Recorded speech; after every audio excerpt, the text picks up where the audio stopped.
Hello, this is the Stories Beside channel. I release videos every day for you. Subscribe and click the bell. The clatter of metal heels echoed down the empty corridor. A young research assistant in a white coat opened the door to the office. It was quite stuffy in here. The bright light of the lamps filled the entire space. Maria turned to the chief scientist. "Is it very stuffy here?" "I will open the window," she said, and then went to the window and opened one sash. The window was small, for the building in which the action was taking place was almost entirely underground. Maria, who was not only the most important, but also the sole instigator here, answered nothing at all. At the moment, she was too much engrossed in her work. Between the two small transparent glasses, there was a drop of green substance. "Maria, can I ask you a question?" Helen, who was at most 19 years old, addressed her again. "Wait," she answered a little more, staring intently with her right eye into the magnifying device, or rather microscope. "Any luck?" she said after a few seconds, which were filled with silence. Maria looked at the girl. She smiled at her. "What do you have there?" she asked immediately. "I wanted to tell you that I watered the plants with the special substance you gave me. I did everything following your instructions, and Maria was eager to hear the result of their experience. Everything turned out exactly as you suggested." The corners of Helen's lips stretched apart, exposing her small, short teeth. "Really?" Maria couldn't believe her ears. Then she took a step to the side and froze. In her head, she imagined how they would be able to make new discoveries through the study of plants and bring great benefits to people. "It's incredible," she said, turning to her assistant again. "I don't believe it either, but it is. I tortured the wheat grains, put them in a container, and soaked them with water, Helen told me." Her eyes were burning. She wanted to tell it as colorfully as possible. "Then I started to add the purple stuff you gave me to the watering water. And the very next day the grains not only sprouted, but stretched out 7 centimeters. The girl said this phrase with a special intonation. Maria's eyes widened. "Wow, that's great. You are great," she praised her assistant. "What am I? I just have a light hand," replied Helen, a little embarrassed, but at the same time proud of the successful experiment. "Did you bring them with you?" asked Maria, turning the next steps in her head. "Yes, of course, they are in our greenhouse," Helen answered. "Bring them here," rather the scientist told her. "Well," answered the girl, and immediately tapped her heels again. Maria once again nestled into the microscope. Unfortunately, her recent joy was replaced by sadness. The living microorganisms that were in the drop of chlorine between the glasses had died. They were gone. "Why is that? What's wrong?" she said with frustration, her hands at her sides. She began to think about the problem. "What are you missing?" She pondered, and, unnoticed by habit, she gripped her lower lip with her index finger. "What are you in the living leaves? What gives life to these individuals?" Think. What is it?" Maria went to the work table and sat down on a chair and began to rummage through the papers. They were spread out on its surface. She quickly went through the sheets until she found the right one, on which were written some chemical formulas. Her eyes ran over the lines with concentration. The names of the chemical elements and formulas were very clear. But how to keep them in a living leaf in a single drop of juice? Maria tried to find the answer, but nothing came to mind. She leaned back in her chair, laid out her hands on her chest. The girl was already very tired, having spent all morning, all afternoon, and evening in the lab. She wanted to lie down on the bed, but the desire to find the right element outweighed. Maria tried to concentrate, but instead just hovered her gaze at one point. She seemed to fall asleep right with her eyes open. She dreamed as if she were walking amongst huge, tall stalks and overlooked wheat. Her leaves were truly gigantic. Maria trudged through them, looking high into the blue sky. The bright rays of sunlight blinded her. The girl squinted, but continued to stare at the sky as if mesmerized. "Maria! Maria!" Helen called out to her again. Maria opened her eyes and saw, blinded, also the light of the lantern. "Oh, I'm sorry, you fell asleep. The lights are out. We'll have to postpone the experiment," said the assistant. Did I really fall asleep? I didn't believe it. Maria wrinkled from the bright light and wiped her face with the palm of her hand. It's not surprising. You work very hard, Helen said. So what about growth? She asked again. Not everything is back. It's still a micro change, dead, frustrated, and at the same time indifferent, said Maria. She then got up from her chair and found her flashlight. After waiting for Helen to help with the microscope classes and pick up her notebook, she locked the door. The two lab members went home. The next day, Maria had no sooner woken up than she was already running back to her workplace. Her thirst to find the right answer kept her on her toes. Maria, come back. Her mother's voice sounded. Come back and eat your oatmeal. She spoke in a stern and demanding tone. But Mom tried to object. Come back and have a normal breakfast. I need you healthy and full of strength. Otherwise, with your rags, you will soon become quite plain, said the mother named Jenna. Maria stopped, looked towards the forest, where their small science center was located. Then she sighed and headed back home. There was indeed only her plate on the table. Helen sat down at the table and started eating breakfast like any normal person, despite her reluctance to eat early in the morning. The oatmeal was quite tasty. There was some sliced sausage and cheese on a saucer next to it. Maria's gaze fell on the container in which the mist wheat was growing. Because of her experiments, this plant was often present in her house. The girl noticed that its stalks were pointing all in one direction as to the sun, to be exact. The girl watched for a few seconds, comparing what she saw with her knowledge. Well, of course, how could I not have guessed sunlight before? My goodness, yes, joyfully, she exclaimed. Thank you, Mom, she cheerfully thanked her mom. On the way out of the fence, Maria was now going to work in high spirits. Today, she had one more chance to perform her experiment. The morning, fresh, but at the same time pleasant warm air gave her a good mood. All around stood lush fields, nebulae, lilies, and clovers. Maria was quite young for her business. She was only 23.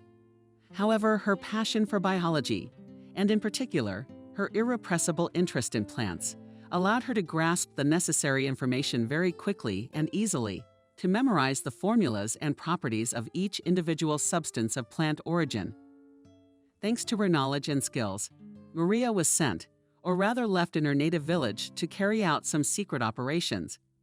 Maria had no right to tell anyone about it. Everything that happened outside the walls of the laboratory remained top secret. The only person who could be trusted with this was Helen. Helen had only recently settled in the village. She grew up in an orphanage that was located in an urban settlement. And it so happened that she went to the village in search of a quiet life. She met Maria by chance, and it was like this. Helen decided to get a job as a milkmaid on the only dairy farm. What was there? Only it wasn't hers. The cows wouldn't listen to her. She couldn't get milk from them. And once one of these horned animals ran away from the stall, forcing Helen to chase her all over the neighborhood. If it hadn't been for Maria rushing to her lab, there's no telling whether the cow would have been caught at all or not. Maria was carrying some boiled apples in her bag for a skewering, so she scented the cow with that fruit. Oh, thank you. The woman pronounced Helen, which caused some indignation on Maria's part. I mean, she was only 23 at the time. Are you new here? Maria asked. I just arrived yesterday. I was given a house here as an orphan. So I settled here. I thought I'd take care of the cows, fresh air, beauty. And it turns out like this. Helen exclaimed, pointing her hand at the cow, which was crunching its second apple with great appetite. I haven't managed to make friends with anyone here yet. Maria asked her again. Not yet. You are the first, said Helen and smiled. Can you keep secrets? Maria squinted her right eye slightly. I can, she answered shyly. Then I have a job for you, Maria said. She had been thinking about hiring someone to help her for a long time. Helen was the right person for it. 18 years old with no family and no principles, Helen turned out to be a very responsible and persistent employee. Maria could easily rely on her. In addition, Helen herself showed a genuine interest in her work. Thus, Maria and Helen bonded together with one goal in mind. When Maria entered the lab, Helen was already here. She had lost or was preparing the equipment for the upcoming experiments. You are in high spirits today, The girl noticed. Of course I am. After all, today we have another chance to get closer to the cherished discovery. Maria exclaimed. Intrigued, Helen looked at the scientist. Today we are moving to another room, spoke Maria, going to the opposite end of the corridor. But why? Helen did not understand the significance of the change of location. We're going towards the sun, Maria replied, walking across the floor in her sneakers. Helen shrugged and followed her. The room that was at the other end of the hallway turned out to be very sunny indeed. It had large bright windows, a wide table. However, all of it was filled with boxes with various junk. Wow, Helen exclaimed, looking around. I didn't know there was such a bright room here. She said. Help, said Maria, picking up the large and hard bag by the handles. Helen immediately provided help. The two girls started to put things in order. All unnecessary junk, including books, containers, magazines, and more were put out in the hallway. Maria then filled a bucket with water and started to clean everything. Helen also cleaned the windows and windowsill. After a couple hours, the room was ready for business. And now the second part, Maria spoke, raising her index finger up. Tired, Helen kept her eyes on her and afterward went after her again. She didn't ask Maria about her plans. She just did what needed to be done. Soon this office was filled with notebooks, pens, measuring devices, barrels, containers, and more. Helen carried young wheat sprouts on a tray. Maria was holding a microscope, the most important component of their activities. Finally, the office was completely changed and turned into a work area.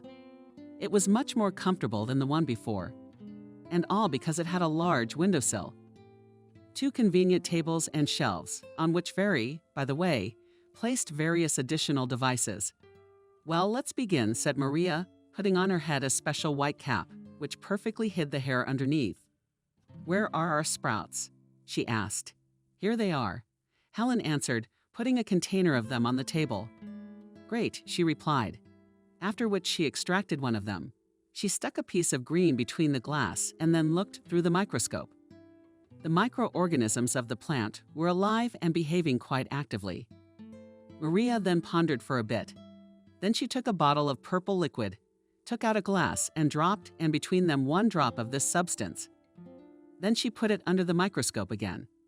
At first, nothing happened, but after a few seconds, the microorganisms became interested in the new substance. Not only that, they showed active curiosity about it. Maria pressed her lips together. Helen watched her face. She was tempted to ask, "What is it?" But instead, she waited patiently. When would Maria say something? The corners of her lips turned upward. "I think we're getting somewhere," she said. Finally, exactly. "You couldn't help yourself," she exclaimed. What did they eat? They too were eager to look into the microcosm. Maria stepped aside and let Helen see what was happening with her own eyes. The chlorophyll cells began to grow and multiply much faster. Unbelievable. She stretched and then looked at Maria. She was nodding her head wide and slightly, wildly bulging her eyes. While there were only 2 people in the room in complete silence, there was real life going on between the glasses, namely the single-celled microorganisms that lived in the plant cells had completely absorbed the violet substance. It made them bigger, stronger, and tougher. Their lifespan increased.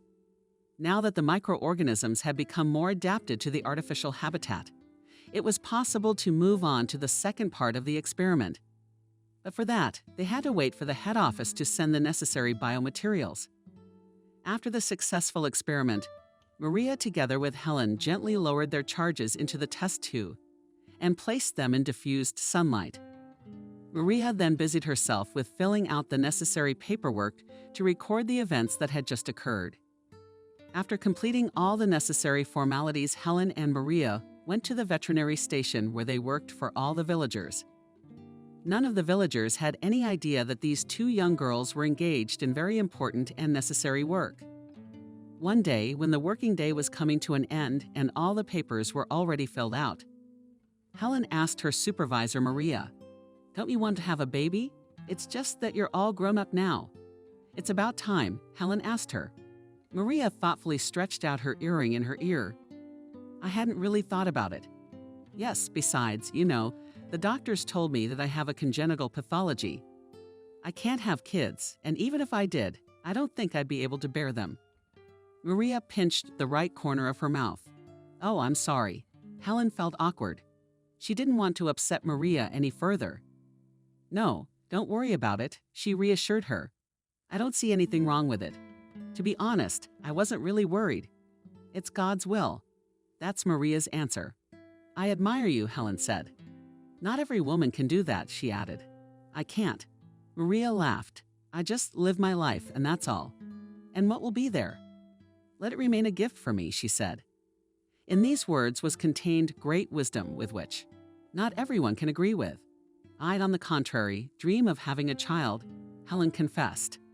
I've never had a real family of my own. I think that when I give birth to my son or daughter, I will be happy and have a long-awaited complete family. She spoke, and her face lit up with a smile. Maria had a very different opinion on the matter, but she kept it to herself. Friday night was going to be a busy one, because there was a party at the club tonight. Maria was not a fan of such places, but sometimes for a change they still visited one single cafe, which worked here on Fridays and Saturdays. As Maria supposed, there was nothing new here. Why had she come here in the first place? The dim light of the lamp, the bright flashes, the conversations of the people who rested at the tables.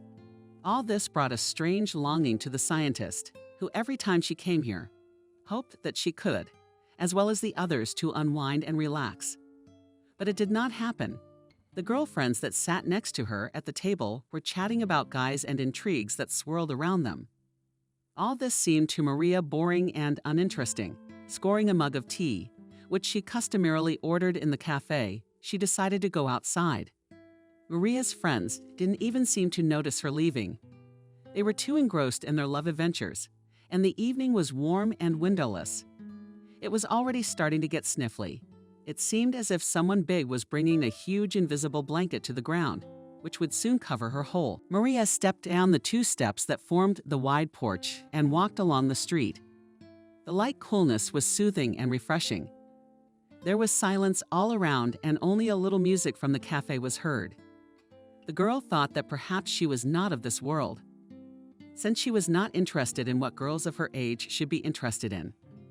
Maria was different. Most of all, she was fascinated by experiments, and discovering something new. It inspired the girl and gave a special meaning to her life. A girl? A male, unfamiliar voice sounded. Maria pretended as if she didn't hear him.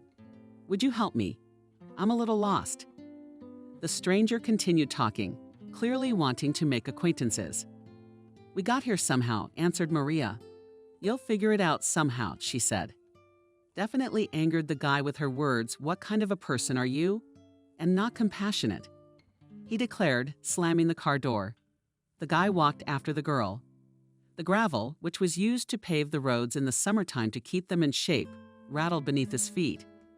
Can I keep you company? Asked the guy, but got no answer to his question. Are you always like this? The stranger couldn't help himself. And you are always such a bore, Maria parried. The stranger hummed again and soon got close to the girl. My name is Nick, said the guy. Let me know your name. He looked at Maria, who took a slow step forward. The loose-fitting shorts that she was wearing emphasized her hips very well. A long-sleeved blouse with a belt drew the eye even more to her respectable figure. Maria had no intention of getting to know him. But the guy's insistence, or maybe a reluctance to seem too rude, took its toll. My name is Maria, she answered. Maria repeated. Nick is a very rare name. Do you know what it means? The guy asked. The girl answered nothing. Martian beauty. Nick said that the girl grinned. I've never heard that one before, she said. You may think it's funny, but it's true, Nick said. The couple paused briefly to look into each other's eyes, and then continued walking again. Why did you leave the cafe? He asked again. Every time I go there in the company of friends, I realize that it is not mine. Maria answered. And now, being there again, I felt out of place. Raising her gaze, Maria looked at the huge hills that were set behind the river-green trees that grew on its surface. Turned them into big soft hats, which so much wanted to take in an armful. Do you like mountains? Nick asked, catching her gaze. Yes, I do. They have such scale, such volume. You look at them and feel the endorphins rising inside. Maria smiled. Interesting, you express yourself, Nick remarked. The girl seemed aloof to him. She wasn't like the other girls who were always ready to throw themselves on his neck. That light and interest that he was used to seeing in their eyes was not available to him now. He felt a little hurt by it. What do you do? Nick asked again. I work on a farm. Answered Maria with the usual phrase, and you're on a farm? Nick laughed, wanting to jab the girl. She frowned a little, but then decided to ignore his words. What's the big deal? Yes, I work on a farm. I put tummy time. I treat vaccines if necessary, Maria explained. She was not going to tell him the true purpose of her activity. I'm sorry, it's just that you're very pretty. And such girls always tend to go to the city closer to civilization, to work in offices or to find a rich husband as soon as possible, he explained. I see, answered Maria, and continued walking along the road that led to the river bank.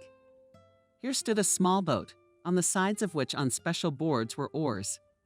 Maybe we could go for a ride, Nick suggested. The first thing that came to his mind when he saw the boat. Why not? The girl agreed. Maria loaded herself into the boat. Nick pulled her onto the water and then jumped in, trying to impress her. He began to row the oars very quickly. He wanted the girl to appreciate his strength and skill in handling the boat. But Maria did not seem to realize that he had surprised her in any way.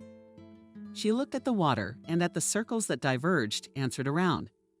There was a pleasant silence and the soft clapping of oars, and the sun recoiled more and more into the water, sinking into the sky, into the darkness of night. At last bestowing upon the observers and the beautiful peach its sunset. You're not from around here? Asked him Maria, not taking his eyes off the black water. That's right. I'm from the city, Nick replied, watching the work of his hands. Finally, he decided to rest a bit and enjoy this little water walk. You came here like everyone else to have fun. Maria looked at him. Yes, Nick replied, meeting her gaze. What's the big deal? It goes against your idea of a guy. Nick is in favor this time. Don't worry about it. You're not in any danger, Maria snapped at him, turning away. Nick continued to watch the girl. Long, thin neck, fragile shoulders, hair gathered up. It all gave her image, grace, and femininity. On the outside, however, Maria was rather closed off and cold. She kept her distance and did not seem to be in the mood for acquaintance, which is more than can be said for friendship. When you are serious, it is even more beautiful, said Nick, continuing to keep his eyes on her. What do you do in your city? The girl asked, ignoring his words. Nick took the oars again and started rowing. I work for a gold mining company. I go on shift for 2 months, then back again, Nick said, watching Maria's reaction. Usually girls, hearing his place of work, immediately showed interest in him. But Maria remained silent. Despite the frequent pauses of silence, Nick liked being in her company, already getting chilly. Shall we go back to the shore? Maria suggested, feeling the chill penetrating deeper and deeper inside her body. But now she was left without an answer. Nick continued to work the oars, pretending not to hear her. Nick headed to the other side of the river. He was the kind of guy who was always used to surprise, to get emotional, or to embarrass people. At times like this, he felt his superiority. He was on top, enjoying the bewildered and begging, and the face of the person he was playing another joke on. The boat docked at the shore of the sun that had almost rolled over the horizon, still casting its last rays on the shore and the rocks that spread in a wide band along the river. Why are we here? Asked Maria, who had no intention of continuing their conversation. We are going for a walk, he answered with a question. Maria silently agreed. She had not yet fully understood what kind of man he was and why he was acting like this. They continued walking slowly, looking at the light, the sunset. At a time like this, everything was turning golden and warm. And how much gold have you already managed to get? Maria asked. She tried to keep up the already weak dialogue. Of course, I have a keen eye. You could even say that it is looking for me, Nick boasted. Maria did not pay much attention to his words. The pair stopped near the place where the rocks were very close to the river's small flecks, traces, and other metal impurities. They glistened in the sun. "Look how interesting," Nick muttered, running his hand over its surface.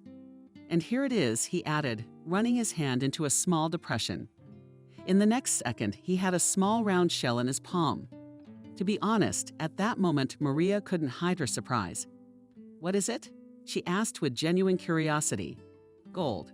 Calmly and without pathos, Nick answered. The guy was 7 years older than Maria, thanks to the fact that he often made new acquaintances. He understood something about girls. He knew how to surprise them and how to make them suffer. "Gold," repeated Maria, taking the shell in her palm. "But how did it get this shape?" Immediately she asked a reasonable question, glancing at Nick, and squinted a little. "You're silly," Nick laughed. "Our jewelers can do a lot of things. It's a present from me," he said, and then added, "Let's go to the boat." There was a clinking of stones. Maria looked at the shell for a while, and then followed Nick.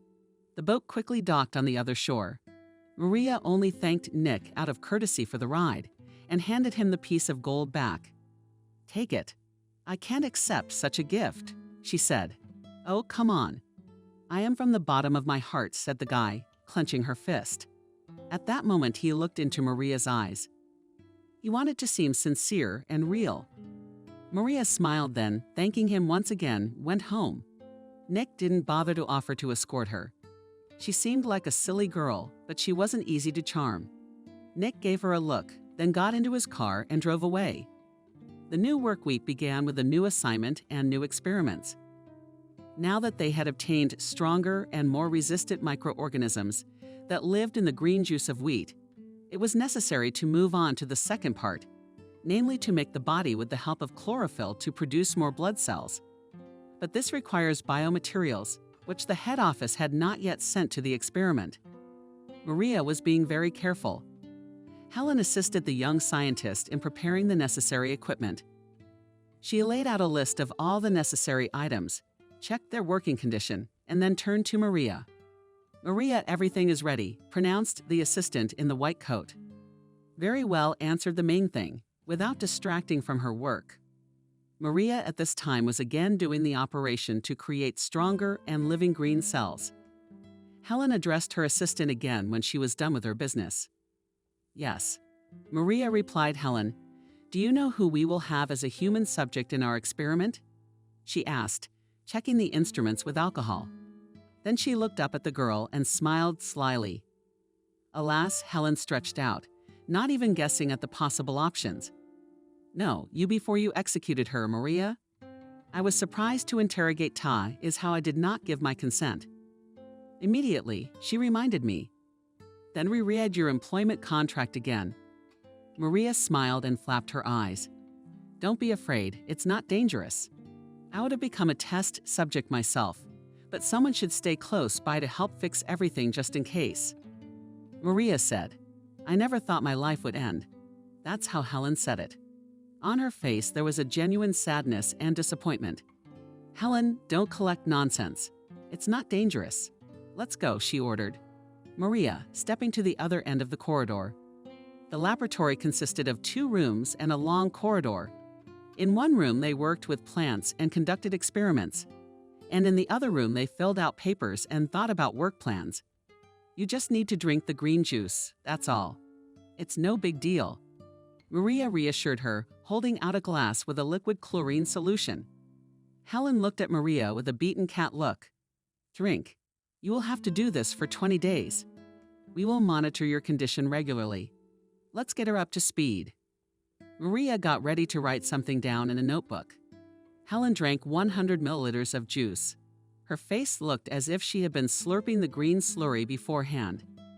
However, a little later she noticed that the taste was quite pleasant. After 5 minutes, Maria turned to Helen, who was still sitting on the chair, having eliminated her attention inside herself. But as the scientist asked the question, "You?" The one shrugged her shoulders. "Incomprehensible and rather fed up," Helen replied, and then smiled afterward. "That's how we'll write it down. You're good." Maria praised her and started to write in her notebook with a pen. So today was the beginning of their first experiment with human participation in the category of danger. And this experiment was the most non-dangerous, because the chlorophyll that was contained in the juice from the wheat sprouts was quite edible. Maria, together with Helen, only increased the resistance of its microorganisms to sunlight, artificial environment, and hydrochloric acid of the stomach. Meanwhile, Nick paid another visit to his same familiar village. Meeting Maria had not left him indifferent. The girl was definitely of interest to him. However, Nick did not want to admit it to himself. After all, no beauty has not yet managed to capture his heart. Nick in general was quite a contradictory nature. This mixture of squalor and pride, such people's own sense of importance often rises to the skies, and then with a special crack topples to the ground. And then Nick begins to feel an incredible sense of his own insignificance and worthlessness. And that's when they come to the rescue young and silly girls that seeks attention from the male sex. And Nick gives it to them, receiving their hearts in return, and relentlessly and longing for it, while boosting his own self-esteem. Nick was very good-looking, tall, well-built, had a sense of humor, and could hold a conversation. Among other things, the guy was on a good account at the gold mining company. However, in addition to his good qualities, Nick had one not-so-nice trait since he started working in gold mining. He kept getting the impression that girls wanted to prey on him, that they weren't interested in himself as a person. They are interested in the very possibility of potentially having his gold. Yes, it happens when a man doesn't see his own values, when he doesn't know his own strengths and doesn't like himself for nothing. Nick drove his car leisurely in the hope of meeting her, and fate smiled upon him. Maria, along with Helen, was delivering vaccinations to the cattle. Helen would hold the syringe and Maria would administer the injection. But there was no way one of the cows wanted to stand still. She waved her big head around, waving her horns. Her long tail whipped around. The cow was restless, stepping her feet on the ground. And at one point, she was kicked in the leg, on the inside above the knee. "Hey, you stop," said Maria with irritation in her voice. During the whole day, they immunized more than 50 cows. But the last one turned out to be the most harmful and nasty of all the cows available in the village. Not paying attention to the pain of Maria, stuck all the same syringe, but no longer in the tail as all the other animals, but the neck. "All free, horny," pronounced Maria, stepping aside and away from the river into her work clothes. Helen Chagala followed, carrying the veterinary case in her hands. They were returning home. The horn of an automobile sounded. It was Nick thus greeted the girls. Maria waved at him in return. However, a sharp pain at the place where the hoof hit her made her stop. Maria put her hand to the ear of her forehead. It seems that the cow tried, so that with its blow stretched the ligament-piercing, unpleasant pain did not allow to step on the foot. "Oh my." "Upset," said Maria. "We have an ointment in our office. It is just from stretching quickly heals. But it's for animals." Helen offered hesitantly. She certainly wanted to help her boss. "What's wrong?" "I can help," said Nick, who had just arrived. Maria wanted to refuse to help, but Helen beat her to it. "Oh, you're just in time," she fell. Maria stared at Helen with a perplexed look, but could not object, especially since the pain in her leg still prevented her from stepping on it. "Maria, hold on to my hand," said Nick, putting up his palm. The injured girl wanted to cope on her own, but it didn't work. Putting her hand on his palm, she felt his warmth. All three of them reached the car and loaded into it. Nick drove the girls to the vet station and then helped Maria inside. "So this is where you work," pronounced the guy, looking around. Helen at the same time took out an ointment from the cabinet. Maria took the tube and cast a brief glance at the seashell Nick had given her a couple weeks ago. She didn't want him to think she was thinking of him. "How succinct and simple is everything you have here. All the essentials and most effective." "Yes," he said with a little chuckle. "Wow, what do I see?" Nick said, picking up his present. He was pleased. So the girl was thinking of him. Maria held back from looking at him. She applied a thick layer of ointment and remained in the chair, waiting for the product to nourish into her skin. Helen, looking first at Nick and then back at Maria, realized that she was superfluous here. "Oh, I completely forgot. I need to transfer all the papers to the computer," she mumbled and immediately left. Of course, all the papers were in this office, so Helen just went home. "Did you get it today?" Nick said, looking down at his leg. "Maria, it happens. But it's not a big deal," she said.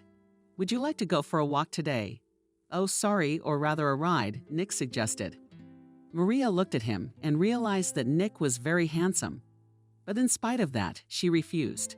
Nick left that day with nothing. The next time the guy came again a week later, Maria. He met the veterinarian's office. She was filling out paperwork on an experiment they were doing with Helen. "What are you doing here? Who let you in?" She asked the question indignantly. "No one did." Myself, with a smile on my face, answered Nick. Maria, having finished writing in the notebook, put the folder in the desk drawer, and Nick felt relaxed. So he was not shy and sat on the chair that stood near the desk. This angered Maria even more. "Don't you think you're too confident?" she asked. "Actually, this is my workplace, and here I say who can and who can't go through," she said in a firm tone. "And if I'm here on business." Nick didn't back down. "What business can you have in a veterinary office?" Maria grinned. "A friend of mine has a horse and it's not feeling well." "I came to ask for help," Nick muttered, looking directly into Maria's eyes. The horse asked Maria again, "And where is she?" The girl frowned. "Standing at my friend's place." "I can take you," Nick said in a perfectly calm tone. The next minute, the two went outside and got into the car. Nick was telling the truth. On the other side of the village, a horse really needed help. It turned out that the animal had unsuccessfully jumped over a ditch. To be more precise, the jump had been a good one. But an iron pipe with sharp edges sticking out of the bushes cut her leg below the knee badly. The owner, who was standing next to her, waved his hand in greeting to those approaching. It was as if the horse realized that it was the vet coming. She behaved calmly and waited patiently for the doctor to do what was necessary. Maria infected the wound and applied a quick healing, giving ointment. "So now everything is in order," she pronounced, examining the animal. The wool of hair was dreamy. Strong muscles attracted the eye. "Maybe you should ride the horses." "Your leg seems to be healed already," Nick muttered. Maria loved horses, but due to her busy schedule, she couldn't afford to have such a beautiful animal. When she saw the white beauty, she smiled involuntarily. The horse stood still and looked thoughtfully in her direction. "The horse has already come to you," Nick said, stretching his hand forward as if inviting Maria to come to her.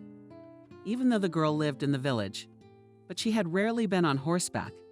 But still, she knew how to behave as on the stairs. Nick helped Maria climb on the horse and then saddled the second stallion. The owner of the horses returned to the porch of his house and sat on one of the steps.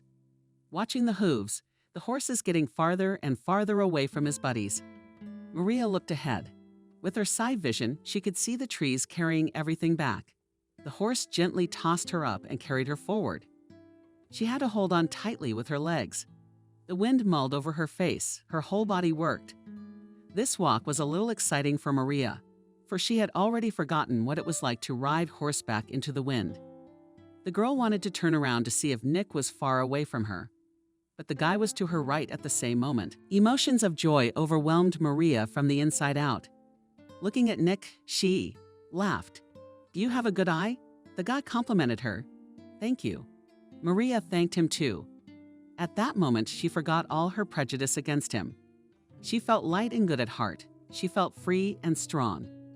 The road where the horses were running went into the forest. It was still as wide, so it was easy for the two of them to walk on the same level. Nick slowed his horse down. Following him, White Horse slowed down as well. The road led the men to a small lake. It had a regular and round shape. The water in it was clear and clean.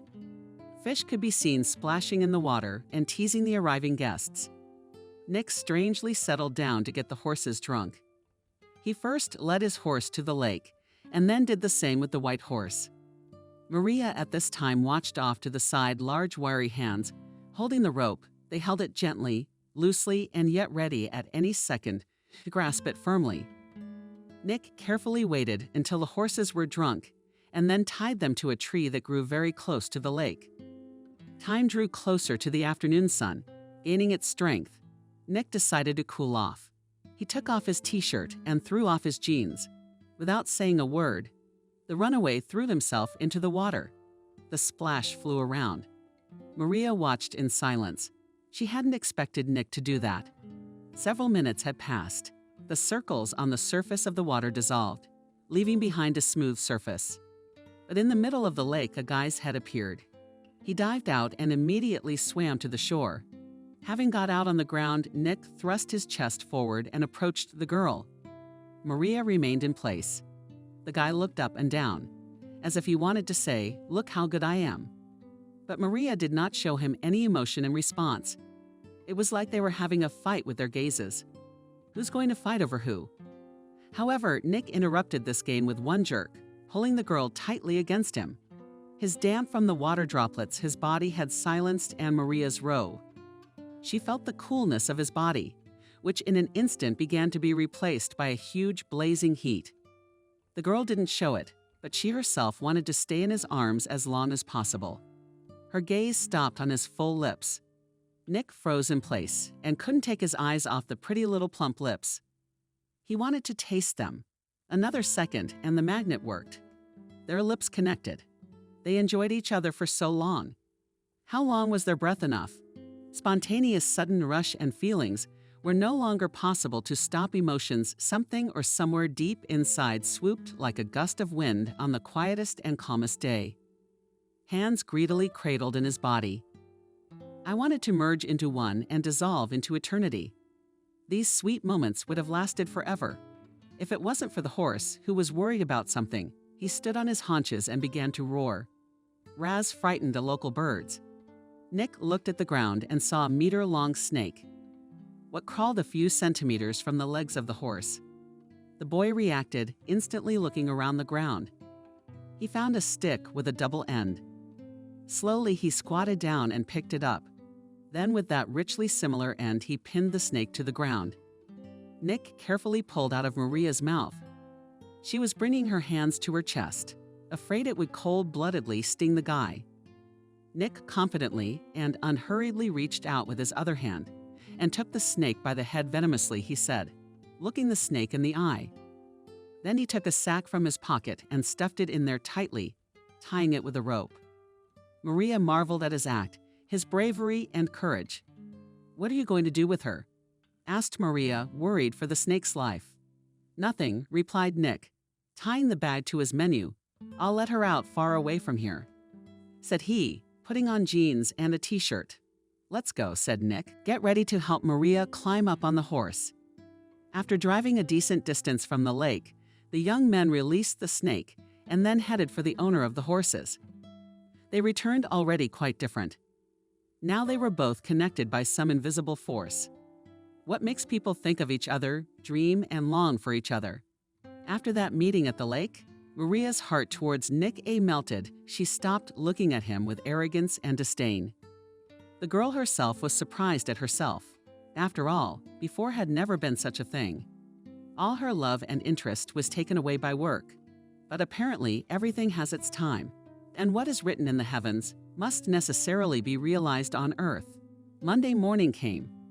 Maria was already at work. She was once again filling out paperwork and preparing the instruments to draw Helen's blood. After all, the scientists were still working on the experiment. Helen entered the office and obediently rolled up the sleeves of her robe and put her right arm up for the blood draw. Maria gave her a small smile and then silently drew the blood. The procedure went very quickly. After examining the material, Maria concluded that its composition had improved, but not by much. All the parameters remained within the normal range, and the hemoglobin only increased by 2%. But Maria, what does the biochemical analysis tell us? Helen inquired about the composition of her native blood. Maria gathered her thoughts. How to tell? A month's intake of the green smoothie has certainly improved your blood composition. However, not as much as we expected, so we can't rejoice yet. Maria, however, looked at Helen's radiant face. You have definitely started to look better, the scientist concluded. Moving on to filling out the paperwork again. Really?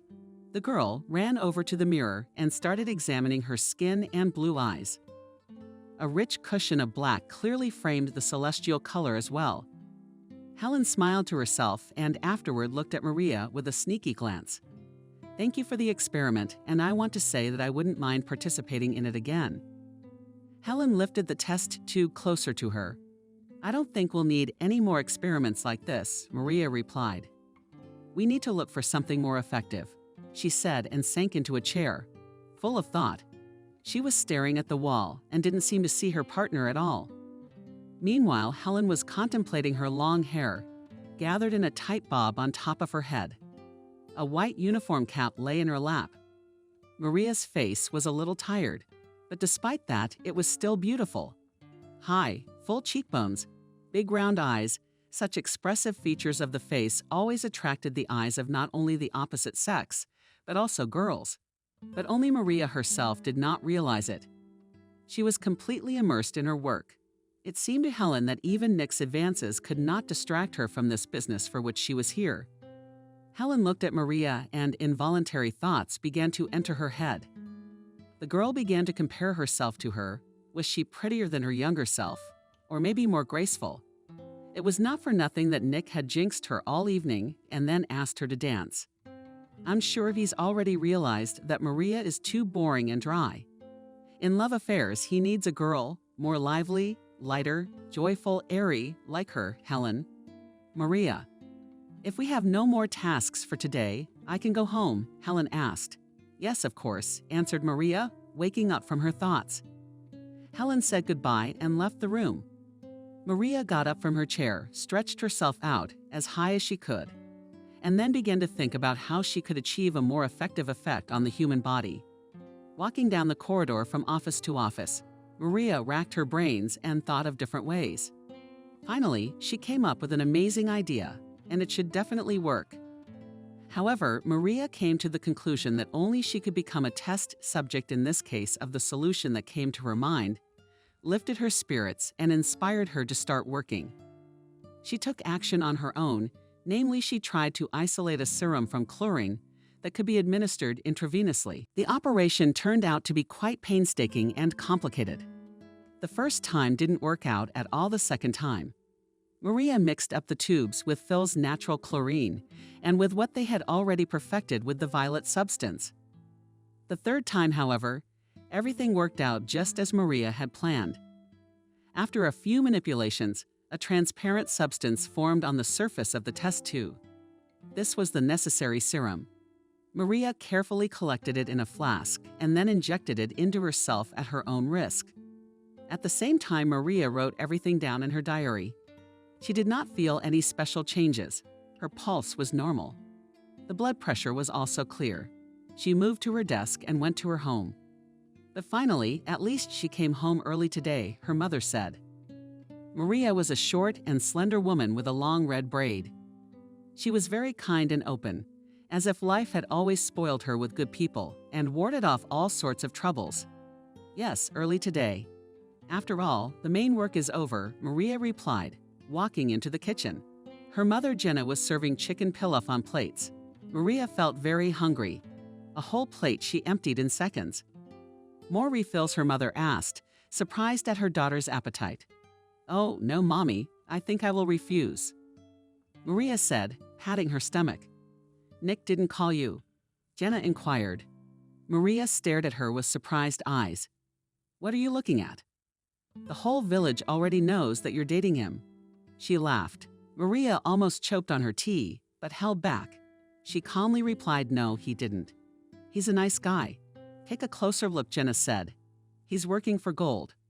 You'll live like in chocolate after all, she said and sent a cookie to her mouth. After dinner, Maria went to her room. Such drowsiness came over her. Ducked down on the bed. She fell asleep immediately. The following evening, Maria received a phone call from Nick. He suggested to meet. Maria, having taken another injection of chlorophyll serum at 5 p.m., closed the lab and went to meet him. Nick was waiting for Maria in his car near her work and nearby about Among the thick cherry trees stood Helen. She was discreetly watching the young people. She knew that Nick had come this evening to visit them in the village and had followed his car. What was her displeasure when she realized that he had not come to see her, but her boss? And after all, back on Saturday at the cafe, Nick had danced with Helen and all evening, and then spent the whole night as well. So what now? Now he's driving a wedge to Marie Janka again. Helen pressed her lips together. An anger unknown to her until now swept over her. She watched as Nick kindly opened Maria's car door and helped her get in. Then they talked a little more about something.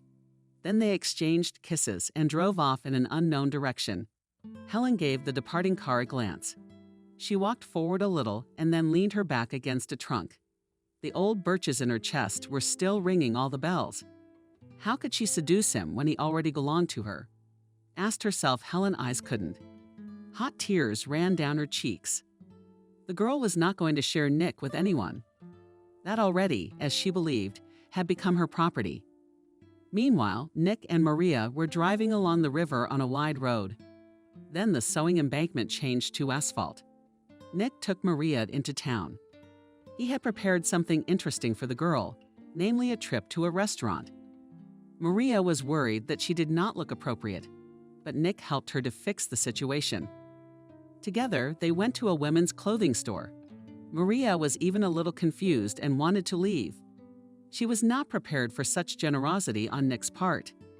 Maria relaxed. Nick said, "If I brought you here, I was ready for it," Nick added.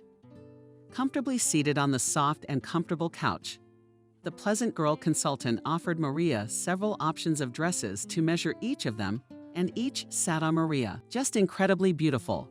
Maria, your medical gown has a unique quality." "To hide all your charms," muttered the amazed Nick. Maria shrugged her shoulders in embarrassment.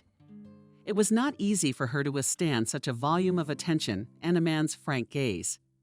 "I'm embarrassed in front of you. It costs so much," she pronounced.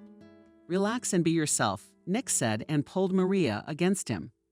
Afterwards, the couple went to a cozy restaurant. The waiter set a gorgeous table. "And on what occasion we have such an interesting pastime?" Maria asked. "Do you need a reason to please your girlfriend?" Nick said like a real Don Juan. There was a clinking of glasses.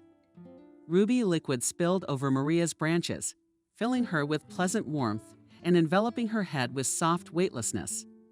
"I'll be honest with you. I didn't like you very much at first," Maria said. A playful smile appeared on her face. "Did you seem pompous to me?" "Sorry, it's nothing personal," Maria said through laughter.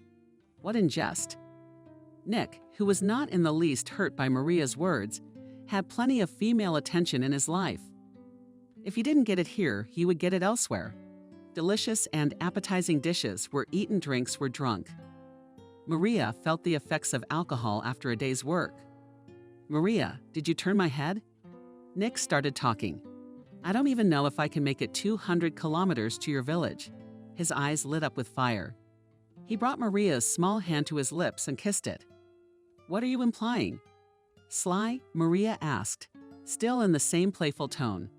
"I have a cat, and he needs a woman's caress more than ever," said Nick. "And I'm sure that you, as an experienced veterinarian who understands such natty matters, will certainly help my kitten." He put Maria's palm to his cheek. The girl felt his hot face and the way her hand filled with heat. When Nick's car pulled up to his house, it was already completely dark. The two climbed the stairs to the third floor and went inside. There was indeed a black cat of the paddle breed, a dry Scottish cat, waiting for them in the apartment. He was quite friendly and really needed affection and human companionship. Maria immediately took him in her arms. The woolly prankster started reading and making sounds of pleasure.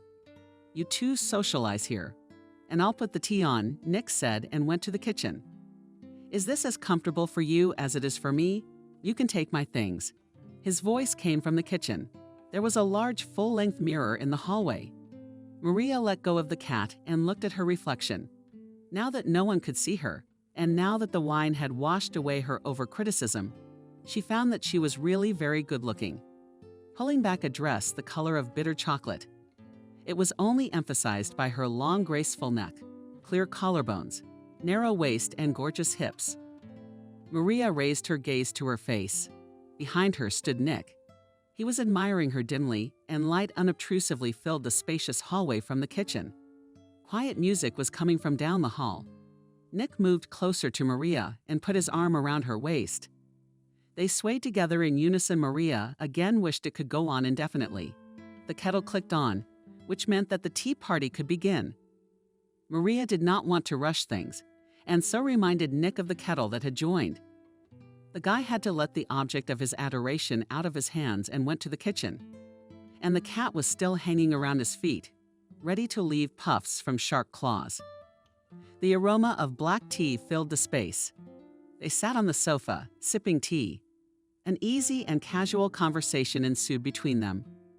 Nick told about his trips to the Watch, about various incidents that had happened to them in the forest and during the gold mining. "Do you know that in the middle of the 19th century there was a law on legal gold mining?" asked Maria Nick. Maria shook her head negatively. Nick continued, "It was from that moment that private companies began to open, looking for gold mines." Nick sailed off a little tea, then motioned to the girl. "There are a lot of interesting things associated with gold in general. For example, there is a metal called Iron Fist."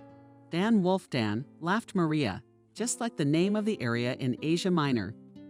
Yes, that's where it was found in large quantities," Nick continued. "So during the gold rush, many gold and gold seekers sold it instead of gold, and no one could guess it." Nick stretched out his whole body, then enclosed Maria in his arms again. "It has the most beautiful shape, a perfectly smooth cube. Can you imagine?" Nick told, trying to impress. "And it also has an amazing property," he said and looked at Maria. The girl waited with great interest for the continuation of the story, but Nick was in no hurry to share it with her. He decided that there was enough talking for today. Gently he put his arms around her head. He embraced her heated lips. The kiss was so sweet. Passion developed through her body more and more, and her lips became increasingly demanding.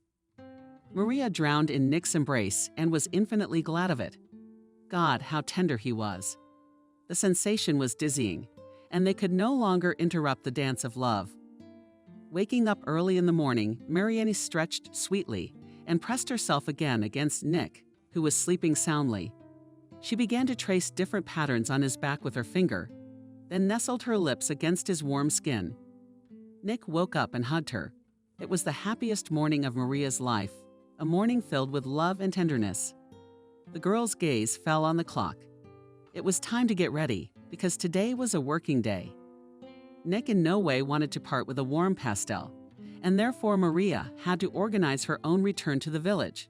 But it did not upset her in the slightest. She understood that Nick was taking a month's vacation to sleep and gain strength. Closing the door quietly, she went to the bus station. A fine rain was dripping from the sky. The air was fresh and humid. It was even more invigorating to Maria, who felt quite well despite her late night's sleep and early rise. She didn't get to work until 11 o'clock. She passed the house and went straight to the office. Helen was waiting for her in the lab. "That's not like you, is it?"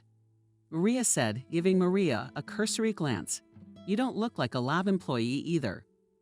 Maria was not in debt. The girls exchanged smiles.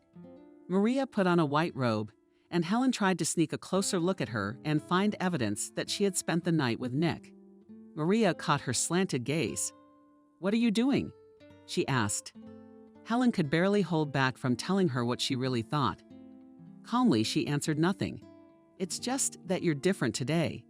Are you in love?" she dared to ask. At that moment, she felt her pulse pounding forcefully in her temples. She was clearly agitated and tried not to show it. Maria took a comb out of her bag and began to run it through her long hair. She was silent for a few seconds, then twisted her hair into a tight bob and looked at Helen again.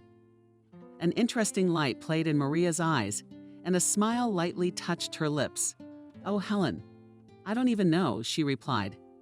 "My head is shutting down," Maria said. And Helen listened to her, listening to every word. "Tell me Maria is Nick." Helen couldn't help herself. Maria shook her head positively when she heard that. Helen had no doubt that Maria had really stolen Nick from her. That was why she hadn't been able to reach him for the past 3 days.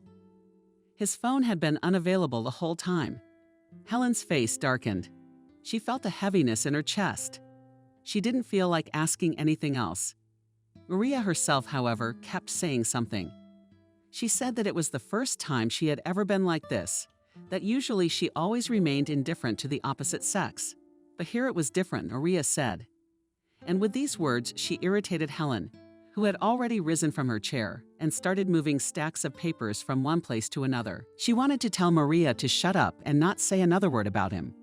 Noticing that the girl had stopped listening to her, Maria kept silent. Taking the experiment diary and a pen, she went to the next room. Here she prepared the serum again and administered the drugs internally herself. At that moment, Helen entered the room. Seeing Maria with a syringe, she realized that her supervisor had already started to act. "What is the day of the experiment?" she asked. "Today is the 3rd. Maria answered, "I don't feel or sense anything yet. Tomorrow morning I will take blood for analysis." Maria said, putting absorbent cotton from a man to the injection site. "They came again today with that dog. Did they ask you?"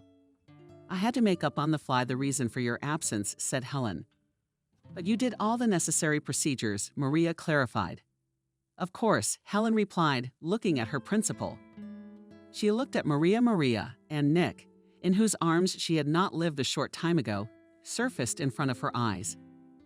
Inside the girl began to rise jealousy, and along with jealousy and envy that she was better than her. How could she be better? 3 more years and all her beauty will wither and languish like an autumn flower. That's what Helen thought. The working day of the veterinary office passed quite calmly. The visitors who came in received the necessary treatment and were sent home until the next appointment. Maria reflected on her experiment. All she could do, she had done so far. Now patience is needed to wait the prescribed period of 21 days. This is the time when the bone marrow creates a new batch of red blood cells. The girls finished their workday early again. Maria fell off her feet. She retired to her room. Maria fell asleep earlier than usual. The girl's phone vibrated. It was Nick calling. Only Maria didn't hear it because she was sleeping soundly. Without waiting for an answer, Nick disconnected. He went out on the balcony and lit a cigarette. A dense trickle of smoke stretched from the orange light above and was further blown away by the evening wind. The guy was living out his last week in town.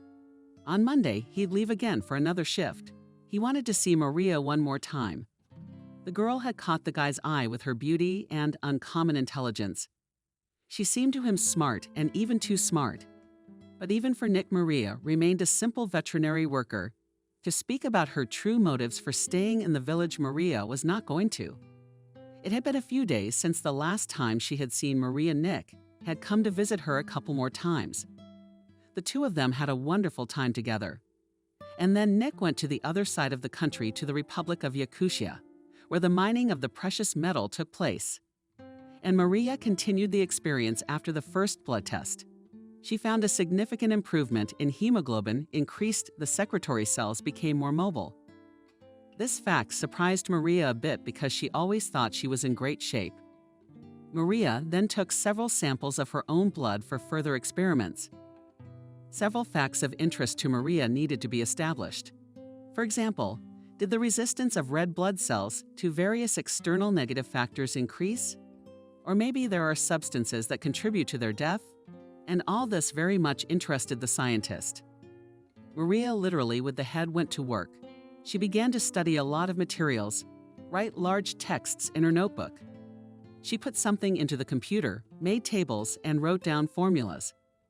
In the breaks of work, she remembered Nick, remembered their hot meetings, and thought about what a winded person she turned out to be. Maria's cell phone rang. It was lying on the edge of the desk closer to Helen. She read the name out of the corner of her eye. It was Nick. Resentment immediately sprang up out of nowhere and slid in. She saw the smile on Maria's face and pressed her lip up. Nick's voice came through the phone. Helen turned into one continuous ear. She tried to catch every word, eagerly listening to what he was saying. Maria glanced at her partner and then stepped out into the hallway. "I'm coming tomorrow," Maria said. "Nick, are you glad?" he asked like a boy. "Of course," Maria replied. Afterwards, she felt a strange nausea. She thought it was from excitement. But why would she be nervous? After making an appointment, Maria hung up the phone, opening the door to the office.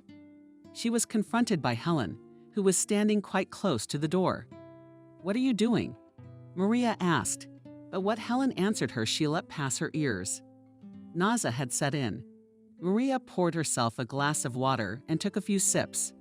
It felt a little better, but the next minute the girl rushed to the restroom. "Maria, are you feeling ill?" asked Helen when she returned to the workplace. "I need to take a blood test. I've been studying another subject lately, and I've stopped watching my vitals," Maria replied. She lowered herself down on the chair. "How long have you been taking the injection?" Helen asked. "About 4 weeks now," replied Maria. She slid down a little on the seat. A heaviness settled in her body. "I wanted to lie down immediately. Didn't you overdo the experiment?" The assistant asked cautiously. "I didn't notice anything bad." "Maybe the drug has a cumulative effect," Maria suggested. They decided to leave the blood sampling until the next morning. In the meantime, the girls cleaned the offices, closed the laboratory, and went home. Maria had dinner, and a little sleep began to feel much better. When Nick came to pick her up, she felt a burst of energy and an elevated mood. Maria herself was surprised at her body's new abilities. Nick met Maria with a huge bouquet of flowers. He was glowing with joy, his beloved again in front of him. "Hello, my girl," Nick said, pulling the girl close to him. Afterward, he helped her into the car. The couple headed into town. First, they had a delicious dinner in a restaurant, then went to the movies, and then arrived at Nick's apartment. Maria was greeted by the same fluffy black cat. He kept growling to him, as if he was more happy to see Maria than his master. The romantic evening changed to a night of love, and everything was so magical and so beautiful. Maria woke up the next morning with a strong feeling of nausea. She became even more anxious. The girl decided that it could be from the experience she was putting on herself. She was met in the hallway by Nick. "I heard a noise. What's wrong?" "Are you not feeling well?" he asked. Maria felt a little dizzy. "Probably it's not all up to the rash," said the girl, not wanting to reveal the truth. She herself was at a loss as to what it was. Maria had taken a couple days off from hunger at work. Helen called her that day. She inquired about her condition. When she found out that Maria was back with Nick, she could barely contain herself from angrily hanging up the phone. 2 days passed in a pleasant atmosphere in the company of caring Nick. He tried to help in every possible way. He made tea, found an interesting movie. It was then that Maria returned to the village. She went to the laboratory again. On an empty stomach, she took a blood test to find out what state her vitals were in. Suddenly, she really had overdone the injections, and now she was already getting harm rather than benefit from them. But what was her surprise when she found that one of the indicators was clearly above the norm? Maria looked at the numbers and could not believe her eyes. For a minute, she was still in doubt, but then she finally realized where her sudden bouts of malaise were coming from. Maria slumped down in her chair, holding a paper that she could tell she was in the position she was in. She reread the blood counts over and over again, and still thought it was a mistake. At that moment, Helen entered the office. She hadn't expected to see Maria here so early. But early bird Maria had spoken today. She was settling into her chair. As always, she took off her outer clothes and left her white robe. And only after that noticed that Maria was not herself. "What is it?" Helen asked. "Something is wrong with the blood test." Concerned, she asked. Maria was silent for a moment, but then, looking up at Helen, she spoke. "I think I'm pregnant." She said it in a half-whisper. Then she poured a glass of water and drained it in a gulp. Helen, on hearing this news, felt momentary disappointment. However, she restrained herself not to give herself away. With a sharp, joyful face, began to congratulate the future mother. "It's a miracle," she said in the voice of her best friend. "How did it happen?" "It's not Helen," she didn't say. "I don't know," interrupted Maria. Her gaze wandered up the stairs, and then she looked at Helen with a sidelong glance, and lifting her shoulders a little, smiled. Helen smiled back at her, even though at that moment she didn't feel like it at all. "Does Nick already know?" the assistant asked, pretending not to be interested. Maria shook her head negatively. Helen should have said what she needed to tell him, but she remained silent. "Is there anyone by appointment today?" Maria clarified. "No, only Volodin and his dog will come at 17 o'clock for a shot. But I can go to him myself." "Yes, to give the injection at home," said Helen. "Okay, well, I'll just finish up the forms here. I'll work with the drug for a while, and then I'll go home," Maria replied. Helen waited for her to say something about Nick, but no. Maria didn't say anything else. That evening, Nick visited the village again. On the way, he met a girl in a green skirt and white shirt with a veterinary case in her hands. That was Helen. "Hello, beautiful." Nick greeted her with a wide smile. She didn't miss the opportunity to flirt a little with the guy. Yes, and she liked him a lot. But what to say after their next meeting? Helen was all about him. The girl didn't notice how she was immersed in this fake web. "He visited us again," she said. "He's not slowing down. Maybe he gave me a ride to the end of the village. I need a shot," she asked. "Slows down." Nick stopped the car. Why wouldn't he give a pretty girl a ride? Helen sat down next to the driver. At times she glanced at him, hoping he would show interest or pay attention to her. But he was looking at the road. He didn't seem to be interested in Helen at all. That hurt the girl. The car stopped near a wooden house with painted windows. Helen was in no hurry to get out of the car. On the contrary, she began to behave a little differently. Putting her hand on his knee, she turned into an affectionate kitty. "You've forgotten all about me. You don't call, you don't write," she said, and her voice flowed like a stream. "I don't have time to do anything," Nick answered. Then he turned to Helen to get a better look at her face. White skin, narrow blue eyes, thin lips. All in all, she was quite pretty. But for some reason, she evoked a self-pity that repulsed Nick. Next to her, he felt guilty for not holding back that night. "Helen, you are a good, beautiful girl," Nick started to say, trying to justify himself. "But I'm not for you, you know," he said. Their faces were at a very close distance from each other.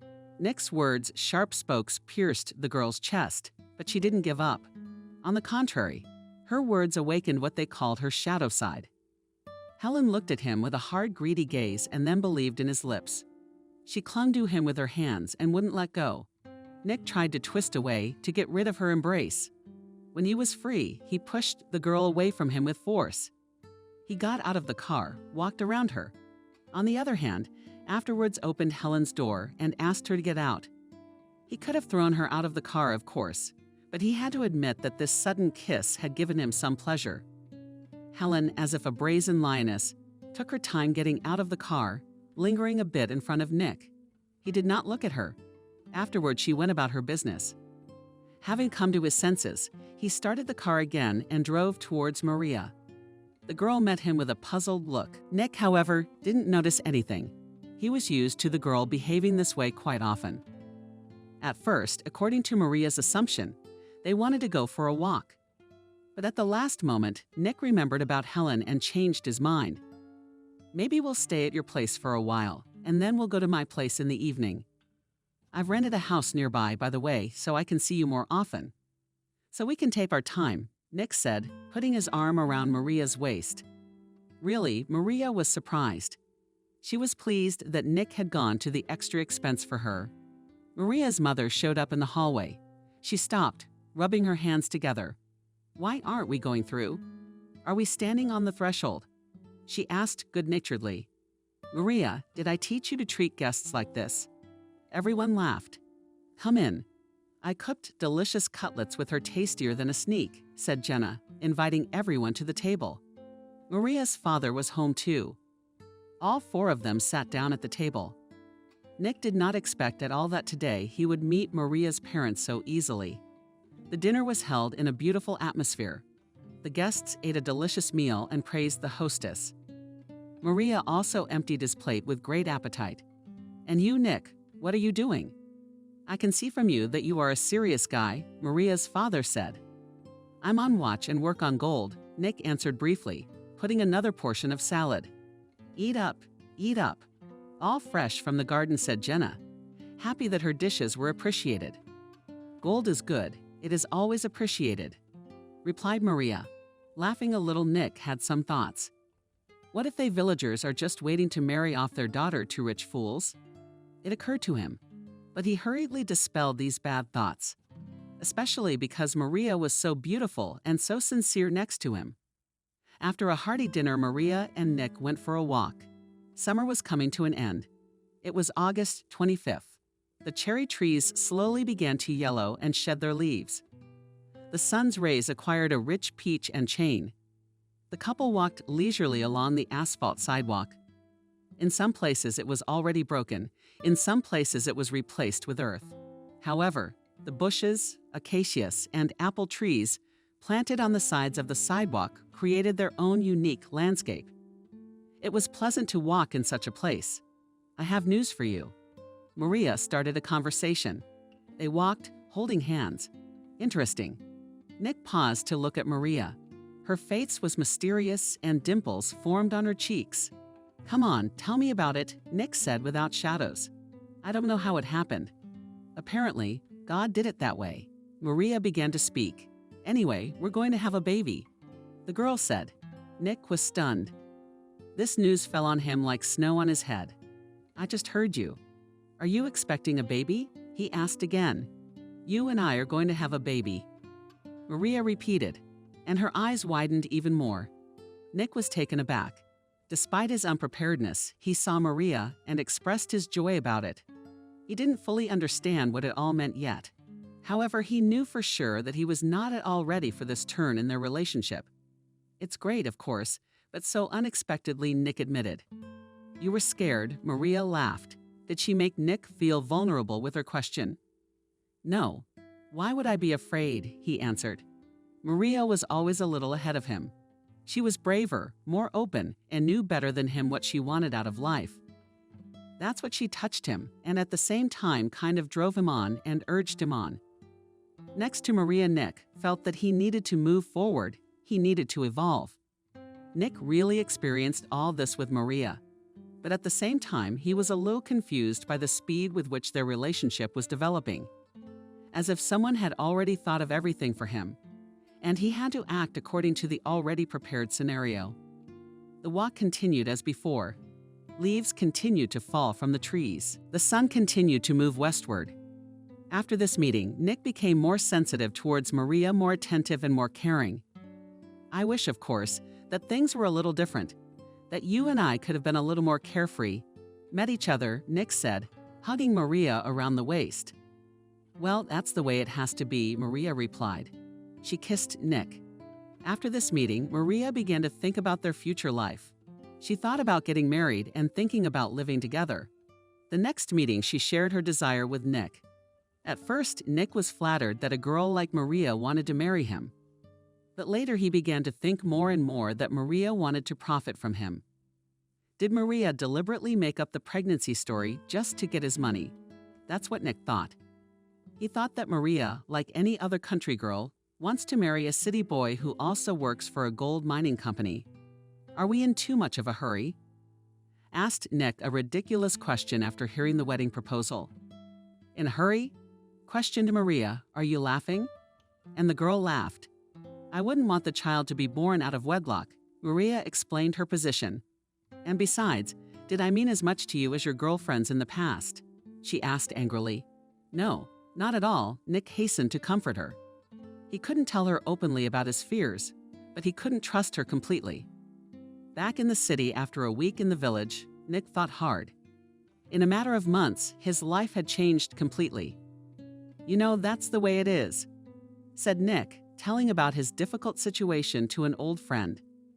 "Yes, Maria quickly tired you on all fronts at once," answered Suryo, the stocky, dark-haired guy. They went out on the balcony to smoke. The cloud of smoke dissolved in the evening air. "Yes," Nick stretched out. "I thought it was just interesting and beautiful. And the girl is spectacular, and most importantly smart. There is some calculating and thoughtfulness in her," says the groom-to-be and father. "What's that?" And Maria, faster than you realized what. He laughed. "What do you think? Will you get married?" My friend asked the most important question. I'll try to make her change her mind. To be my wife, Nick said. What was it that he couldn't imagine? He took a deep drag and let out a thick stream of smoke. It hit the wall of street air and stayed there until the wind blew it away. I don't know yet, but it should be plausible. And it's not totally sneaky. It's a shame about the girl, sweetheart, Nick muttered. They'd both took their last puffs of cigarettes again, but in smoke, and then went back to the apartment. A few days later on the weekend, Nick went again to his same familiar well village. Today, he had to give Maria an answer about their wedding. He didn't want to look like an insecure teenager or a doubting dude in her eyes. But he needed to make her realize for herself that Nick was in no way suitable to be her future husband. What baby? What wedding for me? Nick wondered as he drove up to Maria's house. Stopping outside her gate, he looked in the rearview mirror and grimaced. Looking at his reflection, he tried to make a tired and haggard appearance, such that Marian would realize that something not entirely pleasant was going on. He knocked on the door. Jenna appeared on the threshold. She was pleased to see Nick before she let him into the house. She informed him that Maria was not feeling well and was therefore resting in her room. You know Maria, she didn't sleep very well all night. She doesn't feel well, her mother said. But in the morning she fell asleep and she's still sleeping. I don't know, I should wake her up. On the other hand, I'd like her to sleep. Why don't you have some tea? I baked a cake and then Maria will wake up. Jenna said, inviting him to the table. Thanks for the invitation, but I'll probably come back a little later. In the meantime, take a walk around the area, breathing the air, Nick said through a smile. Jenna didn't bother to talk him down and agreed. Nick returned to the car. He drove away from the house and headed towards the river. Here there were beautiful wooden benches along the bank. It was the locals who had tried to make it nice for themselves. Nick parked the car in a secluded place formed from birch grove. What was 200 meters away from the village buildings? Nick set off for a walk. He walked leisurely, looking at the stones and river sand under his feet. A light breeze was blowing. The clear blue sky was gradually covered with big cumulus clouds that seemed to be about to float by. The lad reached the dense thickets. They were like walls forming a kind of corridor of twigs with green holly leaves. It looked very exotic. Passing through them, Nick found himself near a gazebo. It was also made of wood. The local people were very careful about the place where they lived. Everything everywhere was a fixture. Nick peered into the gazebo and froze in place. Nothing interrupted the silence. And here in this quiet and peaceful corner on a bench, which had been thoughtfully covered with a soft blanket, was Helen. On the table lay her book, and the girl herself was serenely dozing. Apparently, she had been reading and had fallen asleep. Nick became curious and watched her. The picture was quite spicy and mesmerizing. Helen was wearing a white long sundress. She was sleeping in a strange position. Her hips were on her side and her body on her back. The curves of her body riveted Nick's gaze. The deep cleavage and the fabric of her breasts made him want to touch her immediately. The slit at the hemline looked down at her legs, which had a nice shade of tan. Helen's left arm had obviously slipped down to the floor and now hung in a thin whip. I wanted to put her back where she belonged. Nick took a couple steps forward and found himself in the gazebo. Sitting next to Helen, he couldn't take his gaze off her young and tender body. He reached out to return the girl's hand to the bench, but instead he ran his fingers over her skin and slid his hand up her arm. It was definitely silk already. It was giving him a pleasant sensation. At that moment, something took hold of Nick. It was like he was caught on a hook, like he was asleep and defenseless. Helen took all of his attention for herself. Nick touched her shoulder and then her neck. They say there are 3 things in life that you can easily get positive energy and happiness from. One of them is a young girl's body. Nick held his gaze on her for a few more seconds, but then still removed his hand and sent it away. He looked back, about to leave, but at that very moment he felt warmth on his thigh. He turned around and saw Helen. She was staring intently at him, and her matted buttons that followed the cutout were reached, and Nick could see what was normally hidden from view. Helen continued to hold his gaze. Her lips opened slightly. She gleamed them and pulled Nick to her mesmerized. The boy simply followed her will, pressing himself against her spouse and body. He could no longer control himself. Circumstances sleeping. Maria walked Nick deserted place, secluded gazebo, in which by fate Helen found herself. Everything was developing in such a way that the guy had no chance to resist such a strong temptation. Nick's lips were greedily fitting into Helen's mouth. His fingers clutched her shoulders, her thighs with force. Helen gave herself to Nick wholeheartedly. In this moment she was real, and Nick was real too. They were both consumed by an insane passion in spas, warm and tired. They were breathing heavily as their passion subsided. Helen and Nick were silently adjusting their clothes. Nick suddenly felt regret for what had happened. How weird is that? The forbidden fruit is really so sweet that you can't resist. It seems like you're about to be torn from the inside out if you don't taste it. And when it's already done, your sane mind returns to you, which just managed to get out of the captivity of feelings and the desire to enjoy Nick. Helen pronounced. Her face was Pannon's. She fixed her hair and pinned it up with bobby pins. "Nick, are you leaving?"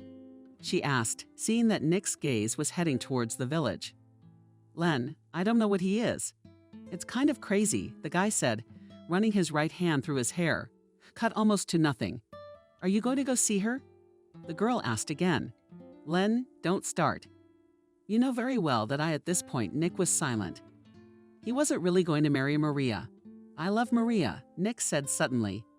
Helen listened to him silently. After all, she herself was well aware that what had just happened between them had been done at her will. When Nick came to the gazebo, she was awake, just lying there. However, she had decided to observe him. And so, when Nick was about to leave, she went to the extreme measure of undoing her buttons and exposing her body. She knew well that men found it very hard to resist at times like this.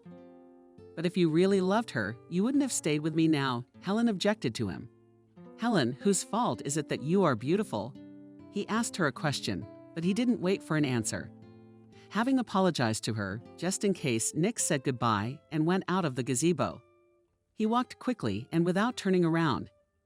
Getting into his car, Nick pressed on the gas and went not to Maria, as he wanted to do before, but to the cottage that the guy rented for himself, looking straight ahead. He wasn't thinking about anything. Pulling into his yard, he fell asleep right in the car. That's the way it goes. The guy lives on. Igor doesn't know. But when a girl appears in his life, or God forbid, two girls, that's when karma starts to work, as they say. That's when you're tested for strength, for honesty, for endurance. That's when all your weaknesses come to light. Meanwhile, Helen took the book and went back to her house. She was terribly angry and pleased at the same time. She was angry at Nick for treating her like that and not even falling for her generosity in quotes. And happy Helen was happy because on this day Nick had chosen her. Trite, primitive, but how pleasant it is, how it cures your ego, how it raises you in your own eyes. However, Helen was not going to stop there. Such indecent behavior Nick, even if provoked by her own, even more inflamed the girl. New thoughts and plans for further struggle for his love. When Maria awoke, Jenna informed her daughter of Nick's arrival. Maria felt good about herself and therefore dialed Nick's number. The guy answered quickly. An hour later, he was already at her doorstep. "Mom told me. You came over and I was asleep." "Look, you were sleeping like a baby," she told him. Nick listened to the girl with interest and didn't give anything away. "You look very well," Nick said and kissed her on the cheek. Maria was 5 years older than Helen. She was more serious. Next to her, Nick could no longer act like a fool. He felt he needed to match her. They went outside and the clouds that had gathered in the afternoon dissolved. The sky was clear. An orange sunset was burning on the right. Nick, Maria, started the conversation first. "I realize this all happened very quickly, but I'm concerned about our wedding. Are you ready to step into a new life with me?" she asked, laughing.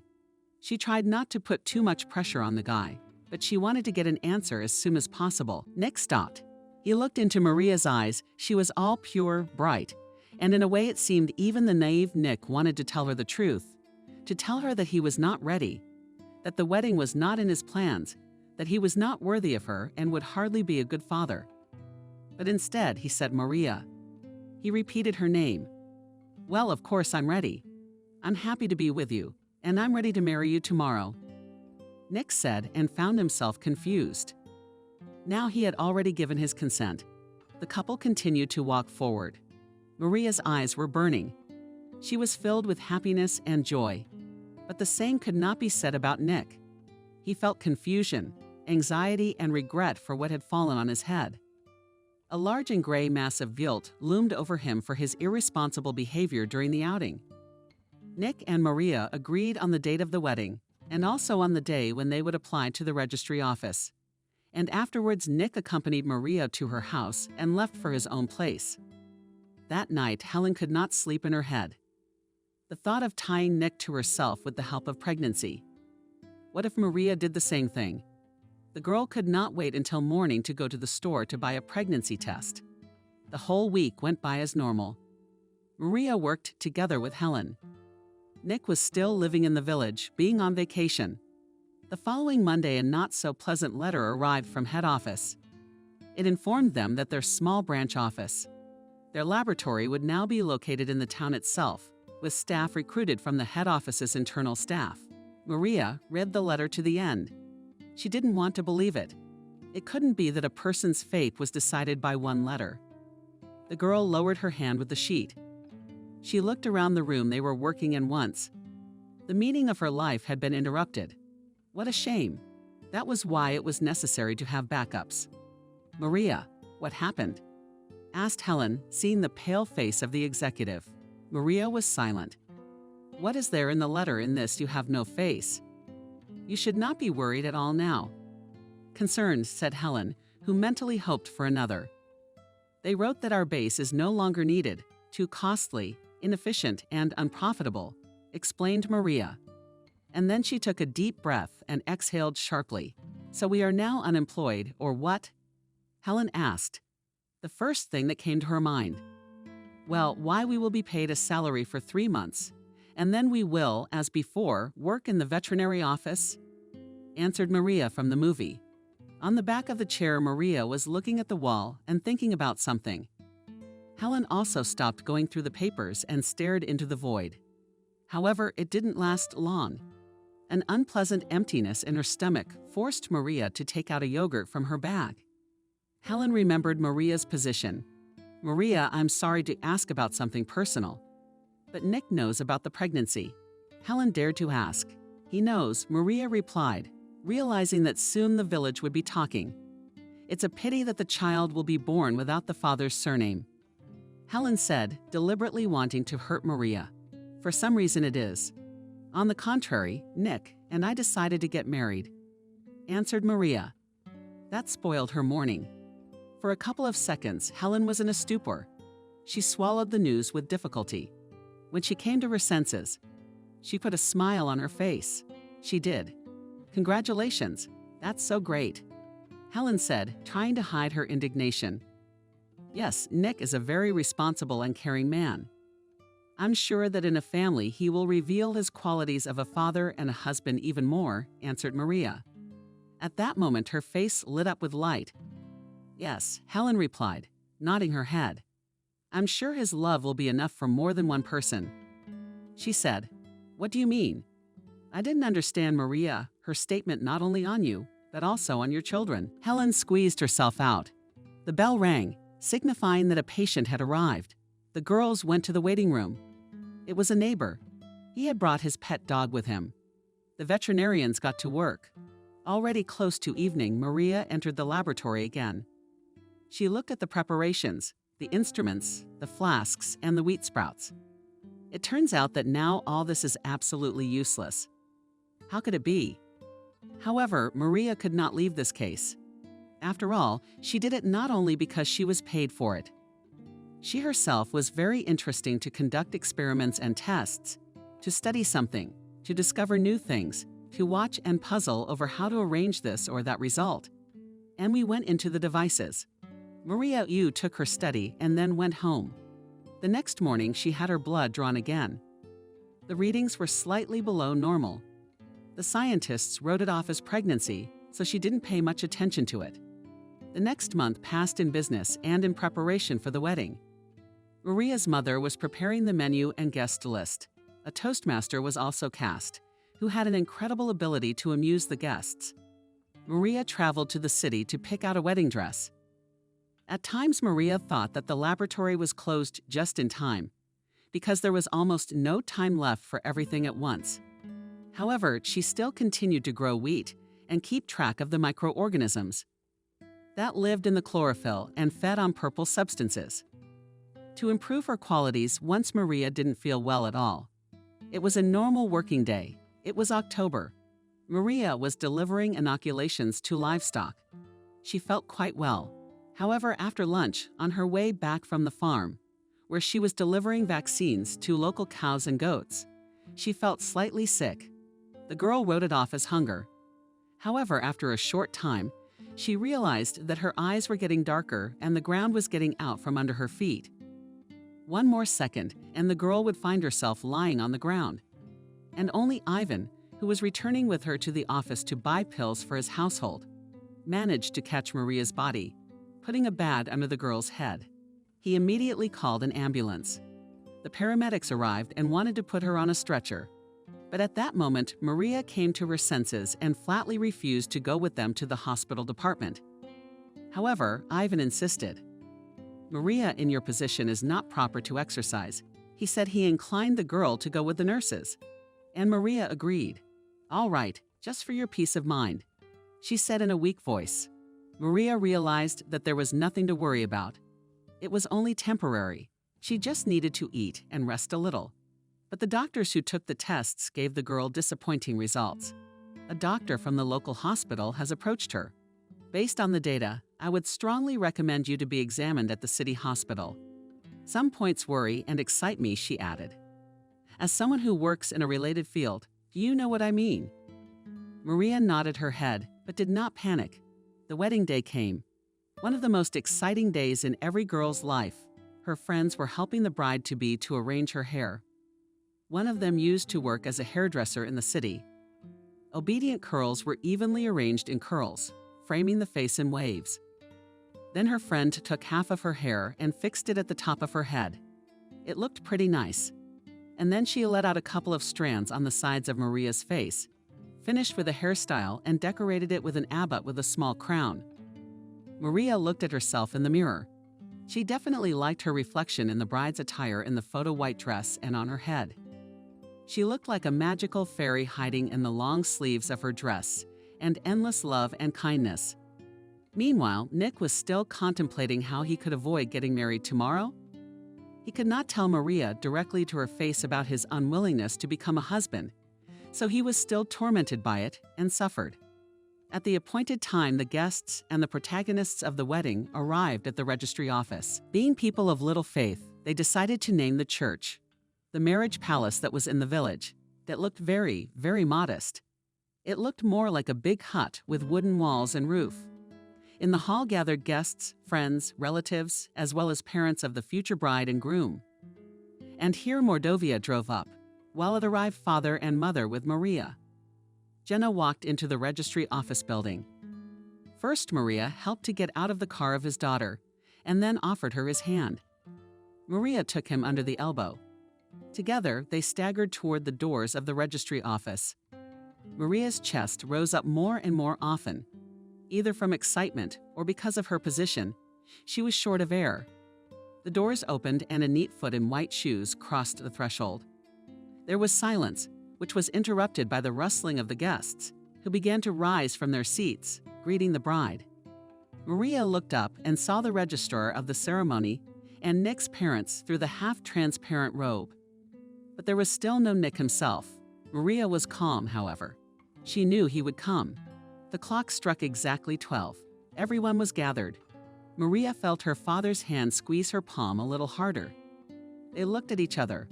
A kind smile on Maria's face reassured the girl. But suddenly Maria felt sick to her stomach. The air was suddenly no longer enough. However, Maria did not give any sign, but only asked her father to lift her veil. In her left hand, she held a fan. It was her mother who took care of it. The guests noticed this and watched with interest. A pregnant girl always arouses interest, and even more so a bride's daughter. "Why don't you sit down?" Her father suggested it. "Oh no, Daddy, I feel better already," Maria said.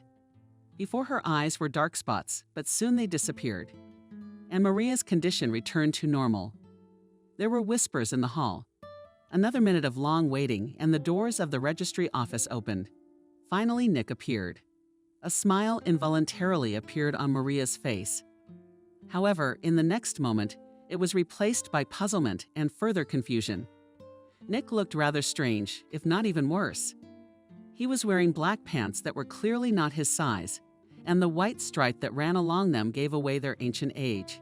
The shirt that the groom was wearing was obviously not the first freshness. Perhaps 10 years ago it might have been white, but at present it had a ghastly and gray woolen tint to it. The top 3 buttons had been reached. Nick's look was finished off with a thin colored jacket and dirty scuffed shoes. Maria was shocked at the appearance of her fiancé. While she pondered over it, the registrar proceeded to give her speech. "We are happy to welcome everyone who is gathered here today," she began. However, Maria did not listen to her. Maria's father's appraising gaze swept up and down the groom. Whispers ran through the hall again. Nick turned to him. Maria whispered to him, "What's wrong?" Nick, in response, only smiled strangely and answered nothing. "Why do you look like that?" Maria asked again. "I wanted to tell you," Nick began. The receptionist interrupted him. "So I'm going to ask you to answer my question." A woman with large, bright red lips spoke up. "Excuse me." "I need to say something," said Nick, looking at the registrar. Maria's lips quivered in displeasure. Nick turned to the bride. "I have a confession to make."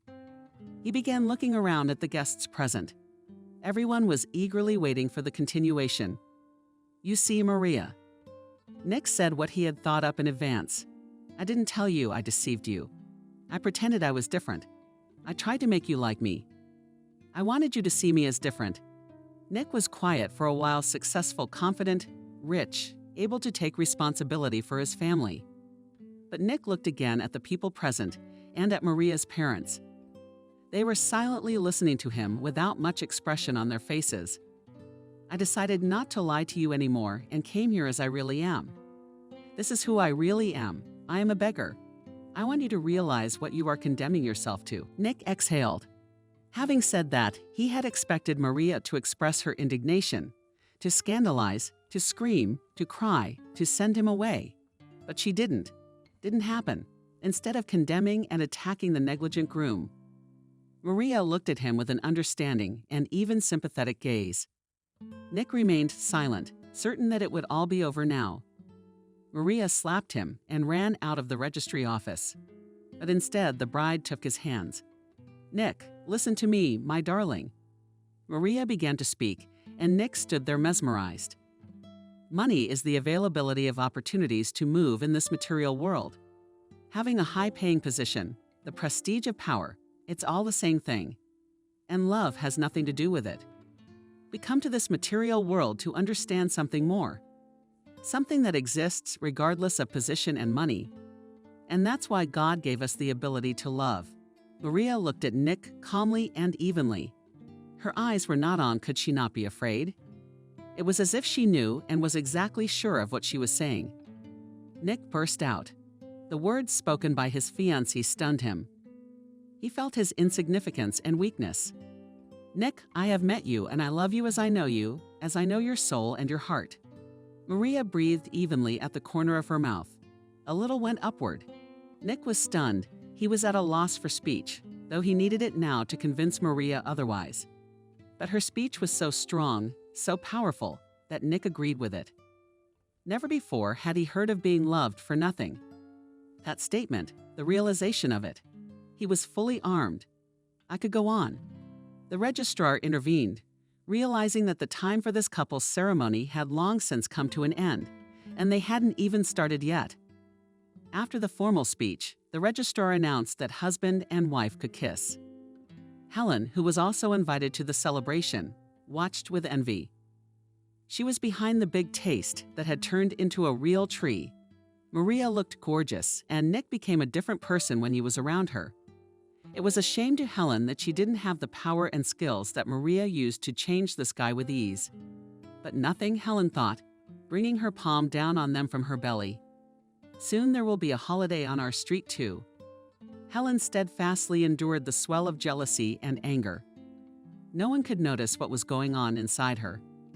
After the official part, everyone went to celebrate the wedding in the only cafe. Only today Maria was glad to be there. Together with Nick, they walked hand in hand, and family and friends followed them, accompanying them with songs and music.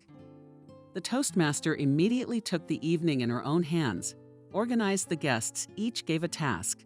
The invitees engaged Maria with interest in what was going on. Nick turned to his wife in the middle of the evening. "Your words today just jerked me from my eyes.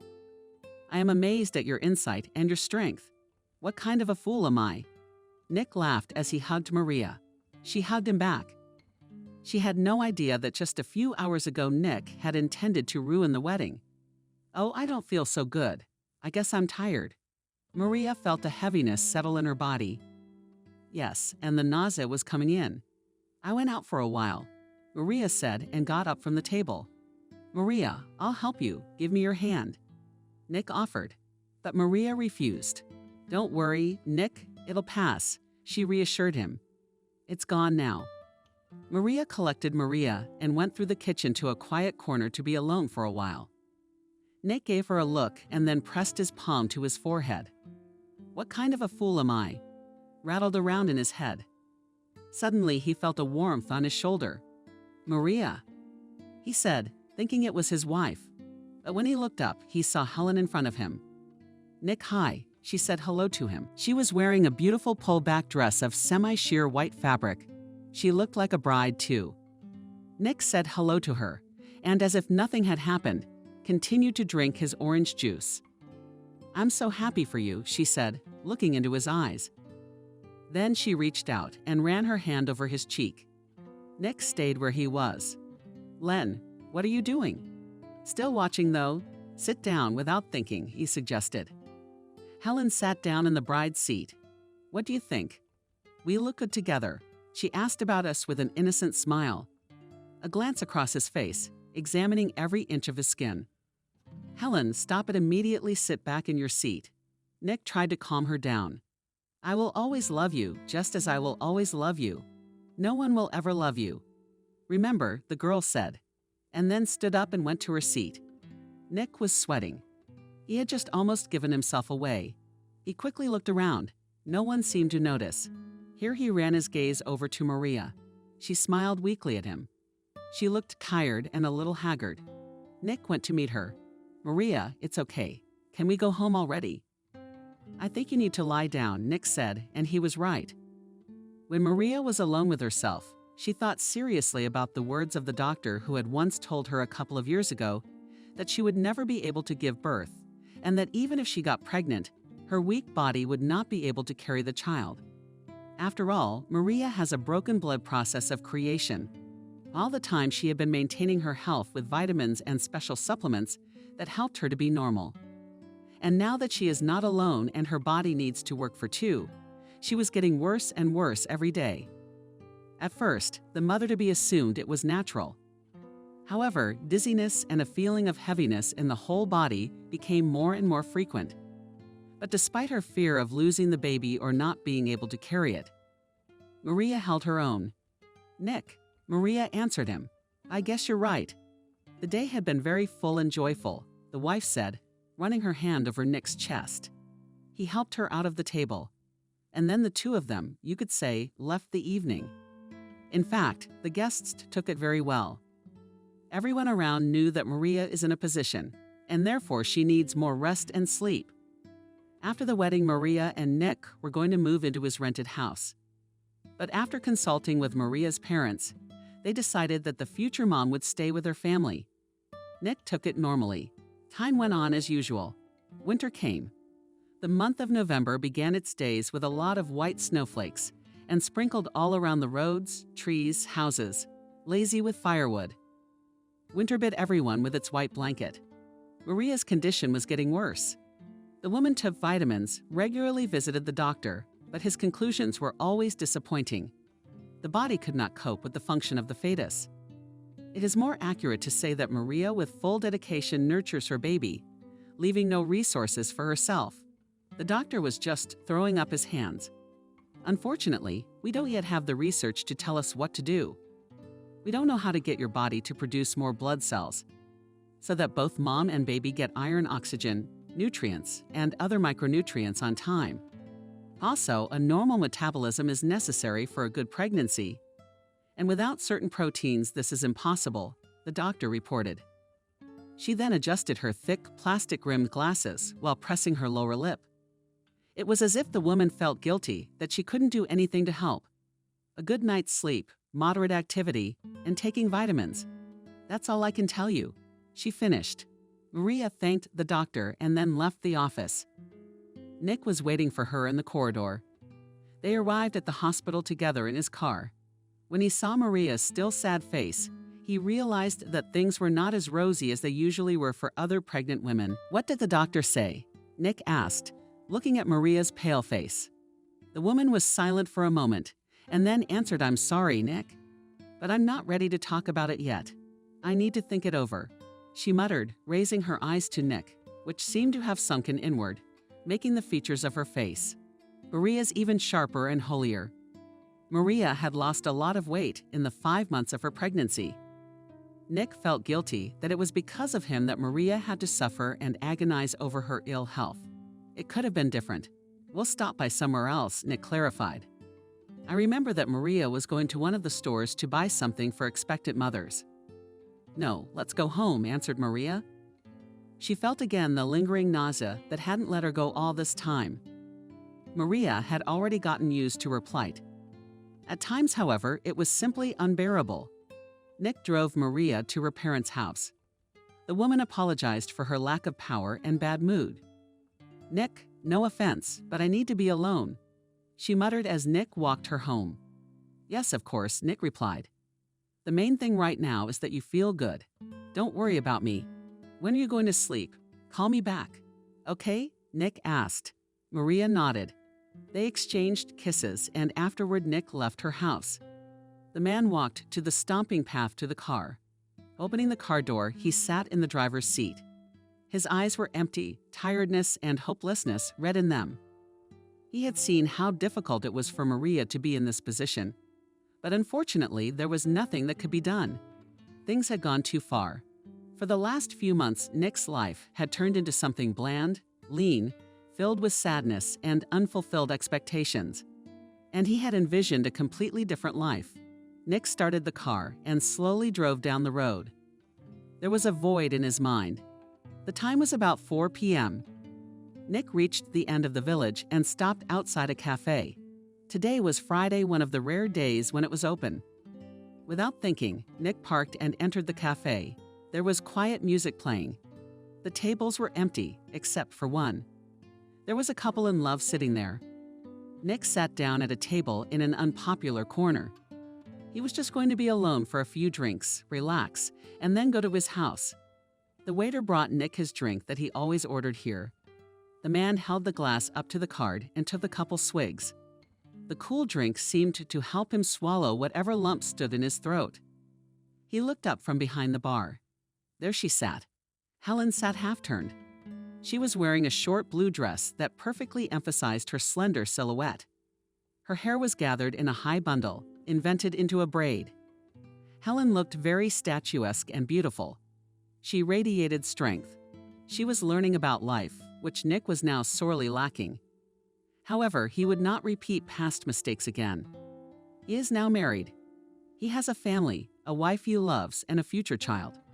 Helen tilted her head slightly to the right and cast a glance at Nick. The man immediately caught it, and with a pulse that made his pulse pound cleanly. He brought the glass up again and took a sip. How alive it was, the real thing. Nick thought, remembering the lost face of his wife, whom he could in no way help. He lowered his eyes down, trying to get those images out of his head. With his side vision, he saw seductive legs. The girl's thin drop of new fabric gracefully lightened them, making them even more appetizing. "Hello," A woman's voice was heard. The voice was pleasant to the ear. It was calm and velvety. In its intonation, you could hear the game. Nick raised his eyes, and his gaze met Helen's playful and cat-whirled eyes. "How unexpected to see you here, Helen.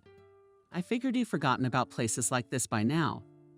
Helen shot a glance, accompanying the words with a flirtatious smile. Nick greeted her back and said nothing more. "You've gotten so serious. Getting married has done you good." Helen sat down next to Nick. "You're still beautiful." Suddenly, Nick said, without expecting it from himself, "Well, why not? I am young, healthy, full of strength and love." Helen said, keeping her gaze on him, "It's winter outside, and you're wearing such thin tights," Nick said, putting his palm on Helen's thigh. Realizing that he had let it go too far, he wanted to pull his hand away, but the warmth that emanated from Helen's body seemed to magnetize him to her. "Aren't you cold?" he asked. "Next to you, I am always warm," answered the affectionate kitty. Then she put her hand on top of his and grabbed it, and tried to pull it away. "I have to go home now," Helen muttered. "I still have to deliver a form for an acquaintance of mine who asked me to pick her up from here. It's already 6 o'clock. She has to go on shift," said Helen. "I'll drive you," Nick offered. Helen hummed and agreed. Nick went out first. After getting dressed, Helen took her uniform from the waiter and left the place. 5 minutes later, the two of them were on their way to the address. After giving the uniform, Nick stopped, and at the river, snow fell from the sky again. Gradually, snowflakes caked the windshield. The car was warm, dim lights were burning, slow and quiet music was playing, creating an atmosphere of some romance and pleasant solitude. "Thank you for helping me deliver my uniform." Helen smiled, getting ready to get out of the car. "Where are you going?" Nick asked a question. "I'm taking the cab into town. It's my friend's birthday today," Helen said, stopping and removing her palm from the door handle. "In a cab?" Nick questioned. "Well, yes, I booked it in advance and later changed the location in the application," casually replied the girl. "Let me take you for free." "I'm free right now anyway," said Nick. The car's engine started and they headed into town. In 40 minutes, they were already at the place. It was a cottage village 20 kilometers from the city. "Who lives here?" Nick asked, looking at the 2-story mansion. "A friend from the orphanage got married successfully," Helen replied, opening the door to the orphanage fence. "Aha!" Nick was surprised. "You didn't tell me you grew up in an orphanage. Why didn't you ask?" "I don't need to," Helen answered easily, ringing the bell. A moment later, the door opened. The sounds of music and the murmur of voices burst out of the house. "Helen, hello!" exclaimed the girl excitedly. She was tall with a short haircut. In a minute, a man appeared, who was her husband. "How glad I am to see you," she said. "Me too. I never thought we would meet again," Helen answered cheerfully. Nick and Helen went into the house. A large table was set in the dining room where the guests were sitting. The company the guys found themselves in was quite fun and relaxed. The guests were drinking, eating, joking, and congratulating the birthday girl. Nick was even glad to be here. It had been a long time since he had been in an atmosphere of ease and fun. He forgot about his current life, Maria, and the baby. The evening dragged on a little longer as the companies of girls and guys scattered around the mansion. Some were dancing, some were sipping wine by the fireplace, and some still couldn't tear themselves away from the delicious table. Helen called her Maria. "You haven't seen our house yet.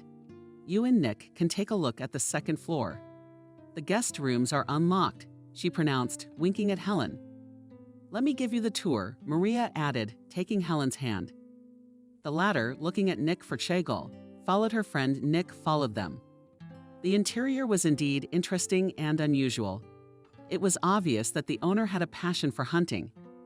In the hallway and in the living room hung stuffed animals of some birds and huge antlers of a deer. The second floor had many lamps from one set, which created unusual and cozy lighting. "My husband made these himself," bragged Maria, pointing to a wall or a long one made of stone. Also hanging on it were candlesticks and large sharp knives with carved handles. "Whoa, cool, he uses those knives a lot," Helen asked, testing the sharpness of one of them. The friend laughed. "No, these knives are decorative," she reassured. "I see, so the local hares are alive," Helen joked. Nick and Maria laughed. The voice of one of the guests could be heard. "Your dog ran out into the garden. I'll be right back," replied Maria, and afterward. After saying goodbye to the guys, went in search of her pet. It was a spaniel with long hair, ears. He was very curious and loved to chase the local squirrels. Helen and Nick were left alone. "How unusual, isn't it?" Helen asked. "Yes, you can see that people made the house for themselves," Nick replied. Helen then walked too close to the edge of the second floor. Where could she see the living room? "Oops," agate Helen, looking down. What is it?" Nick immediately rushed to the rescue. He put his arm around her elbow and with his other arm around her waist. No, it's okay. It's just that I looked down and I got dizzy.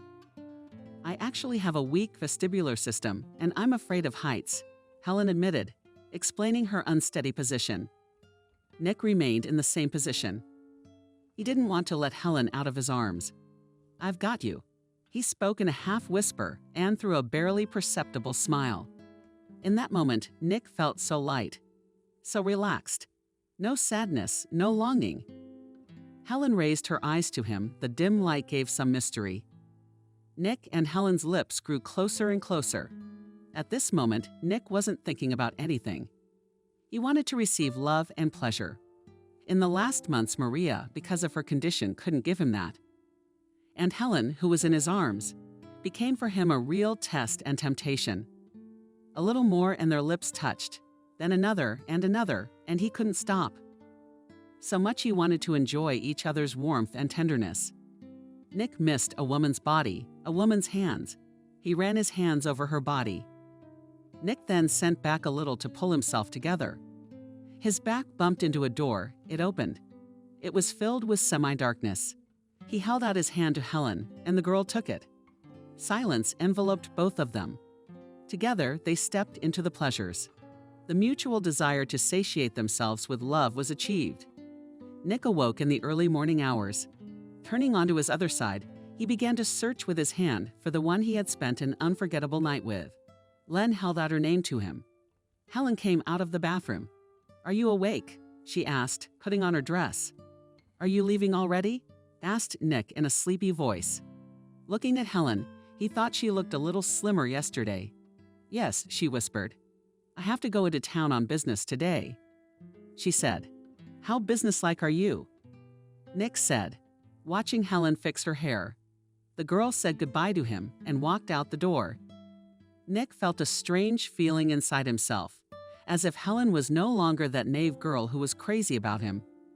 She has her own things to do, her own goals, her own dreams. After a moment, Nick realized that he was in someone else's house. He jumped up, dressed quickly, and went down the stairs. In the hallway was still Helen. Standing next to her was another man. They were whispering and laughing together about something. Nick felt jealous of the girl. He wanted to interfere in their conversation, but he didn't. Afraid of appearing ridiculous, watching them from around the corner, he saw them walk out the door. Going upstairs again, Nick glanced at the clock. The time was the beginning of 9. Sleep was completely gone. Nick took a shower, got dressed, and drove his car to the village. Meanwhile, Maria was already awake. All night she felt cold, she felt sick. She could not get warm. Feeling hungry, she had a summer breakfast and immediately felt a heaviness in her whole body. Maria returned to bed. Weakness and shivering made her tangle herself in the blanket. She tried to fall asleep, but it didn't work. Her head was busy with thoughts. "Whoa, cool, he uses those knives a lot," Helen asked, testing the sharpness of one of them. The friend laughed. "No, these knives are decorative," she reassured. "I see, so the local hares are alive," Helen joked.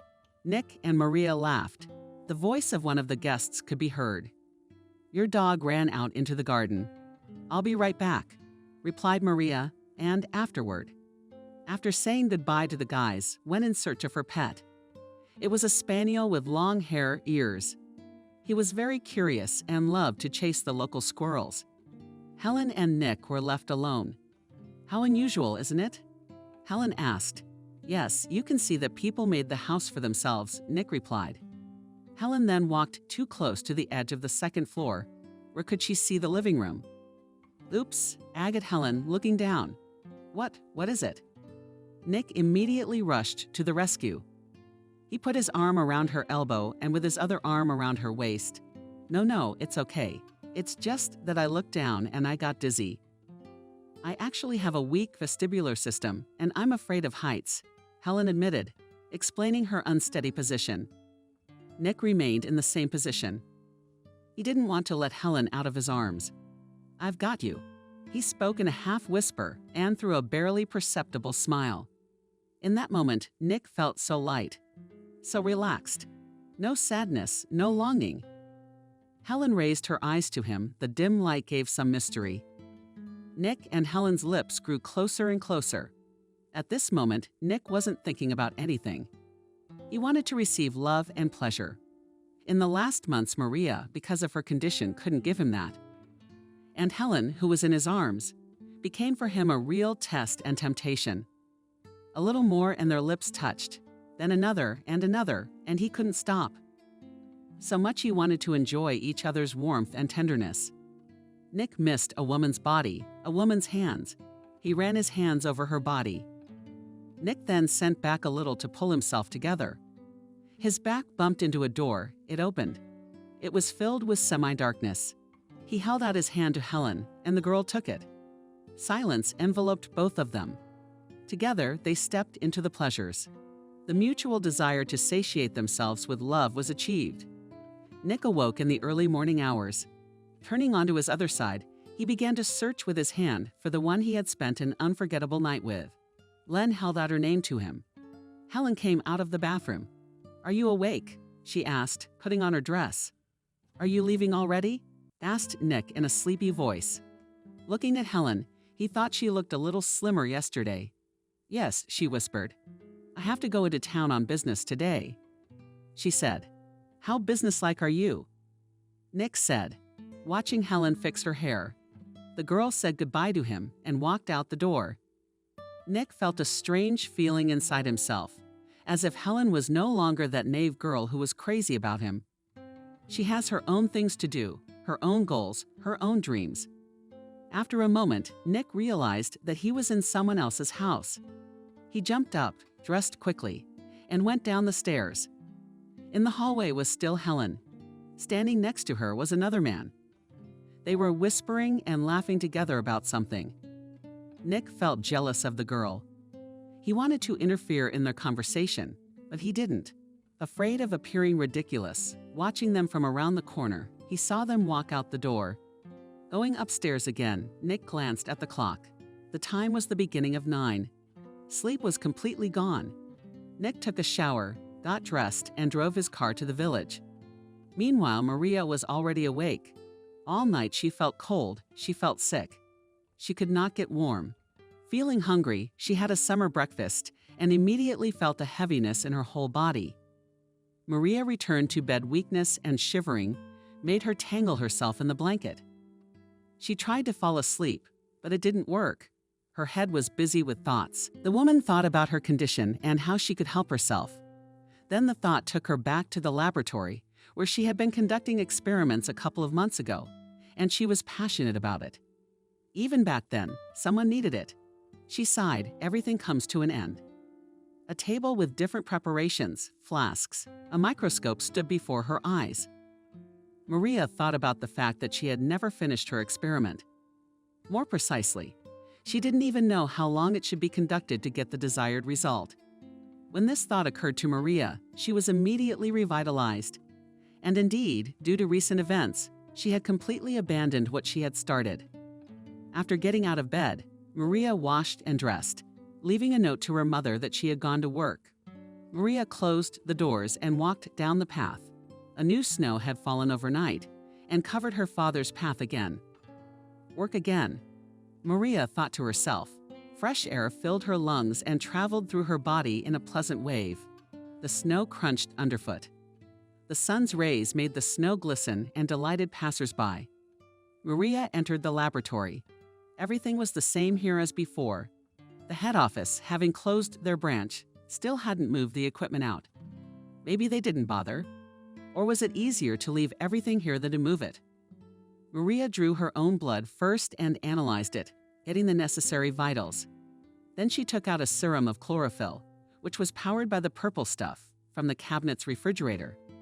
It was still alive and retained all of its abilities. Maria dialed a Tuke syringe and injected herself internally. Then she opened her diary and wrote down her blood counts, and in another column her sensations. What Maria was doing was dangerous, but it was her last chance. After the manipulation, Maria was sick with a special solution, sprouted wheat, and planted a new batch of seeds. After she finished everything, Maria headed home. On the doorstep, she met Nick. He was standing with a bouquet of roses. The corners of his lips were slightly raised. He obviously wanted to please his wife. "It's good to see you." "Hello," Nick said, handing her the bouquet. "You look different today." Nick realized it from Maria's eyes. Her gaze gave away the interest in plans. Maria herself had already rounded belly. It was hard not to notice it. "Thank you for the roses. It's so nice," Maria replied, accepting the flowers. "Purple is my favorite color." "Let's go inside," Maria suggested. She then opened the door and walked into the fence. Nick followed her, followed by his conscience. He was ashamed of last night. Looking at Maria, he was afraid she would guess everything. "How are things going with your job?" "You said you were going to talk to your bosses about getting hired again?" Maria asked. After all, Nick had lied to her before, saying that he had been made redundant. Then she started to make tea. Her parents were visiting at the time. "I'm going to call on Monday." Nick muttered, making up an untruth. It didn't work out on Friday. Nick started rubbing his eyes. He was literally squeezing the lie out of himself. Now that he had missiled his wife about his financial situation, he was in no hurry to tell her the whole truth. "Nick, I want you to know that I accept you for whoever you are. I just want you to be a good example for our baby," said Maria, taking a seat at the table. Nick took the woman's hand in his palms. "It's nice to have a reliable rear end," he replied. "How are you feeling?" He changed the topic of conversation. "Better. Thank you." Maria answered briefly. Perhaps it was wrong, but she was not going to involve Nick in such personal matters.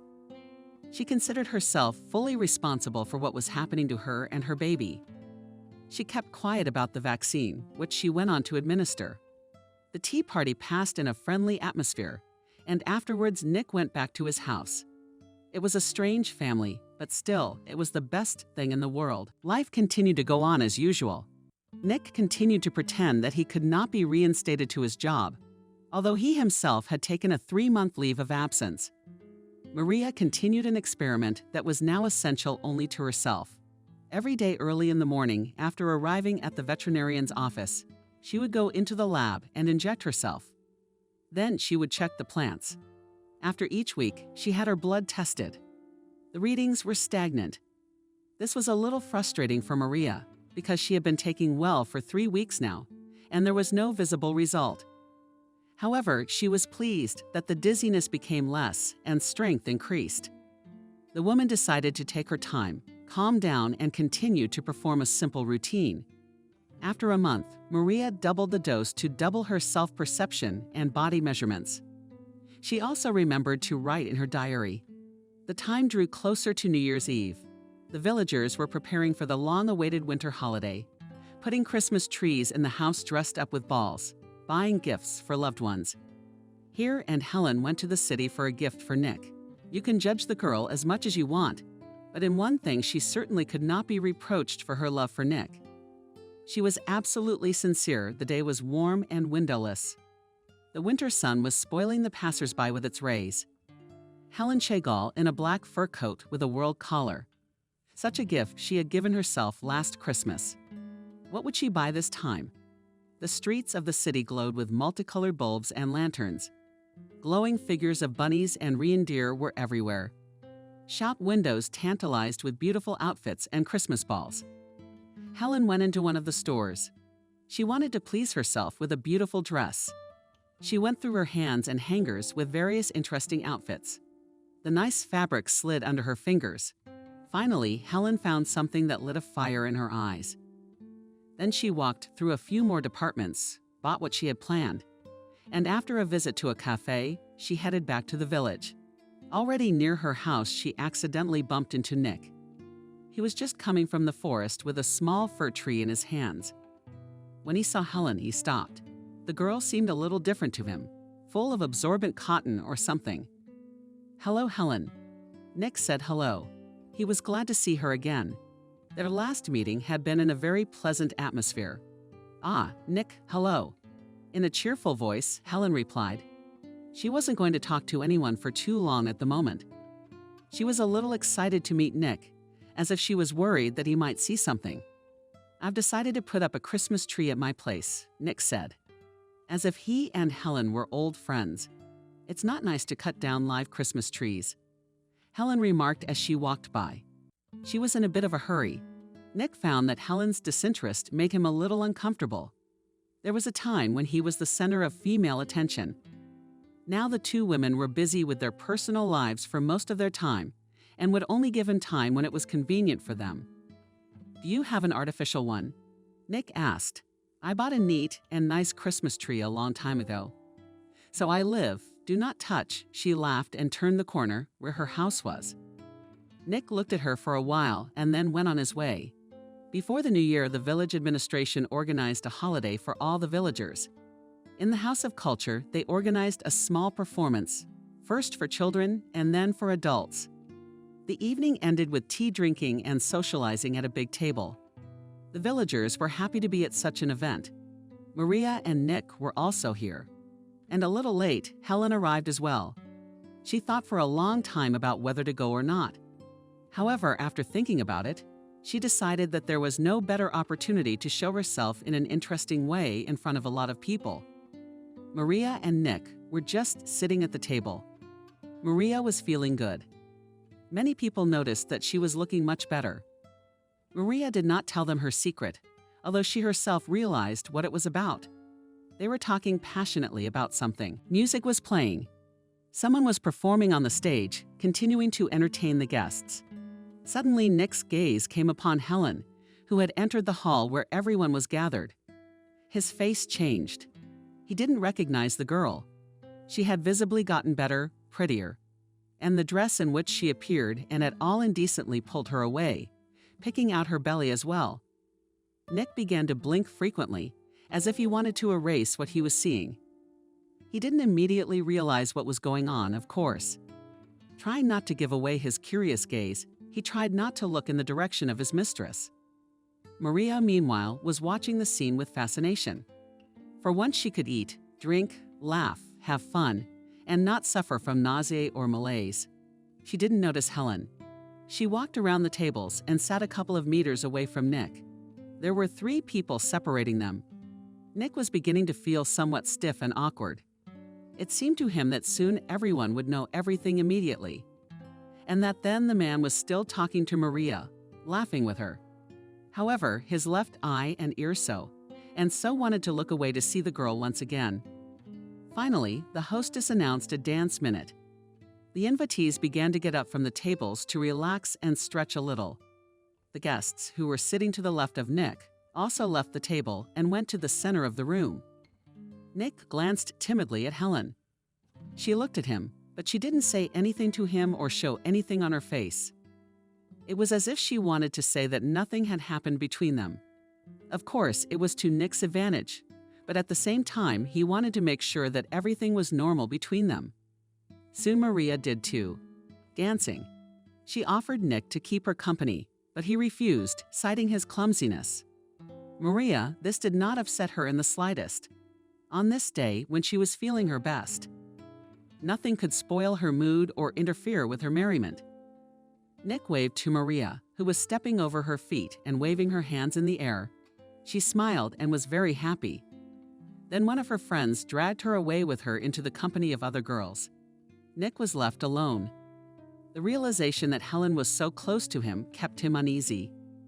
He wanted to look at her again, but at that moment the girl was in front of him by herself. Nick looked down at her and then stopped his gaze on her stomach. Len, "Have you put on weight?" he asked, looking around. The guests were engrossed in the fun. "Yes, it's time," she replied, kind of mysterious. Nick glanced toward Maria again. She was standing in the right corner of the room. She was blocked by the other invitees.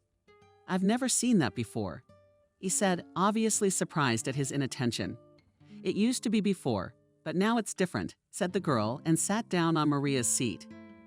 Helen took a white pear and started to eat it. Nick smiled with one half of his mouth.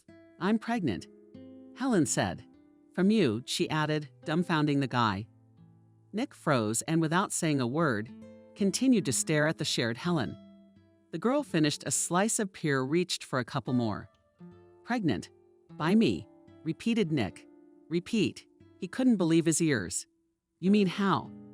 He asked the question how, as all answered the girl, and then stood up and went to the center of the hall. She began to dance and move to the beat of the music.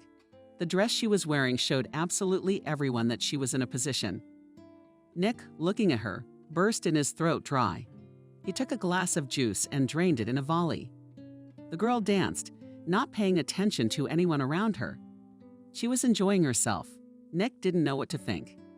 He comforted himself only with the fact that Helen must be in a position not because of him. The man tried to look into other people's faces to see if they saw the same thing he did. And yes, some turned their eyes to Helen and her round-necked figure. The evening came to an end, but dancing and tired. Maria returned to her seat. "Ah, how good it is to feel full of vigor," she exclaimed, stretching her arms out to her sides. Nick stood up and hugged the woman.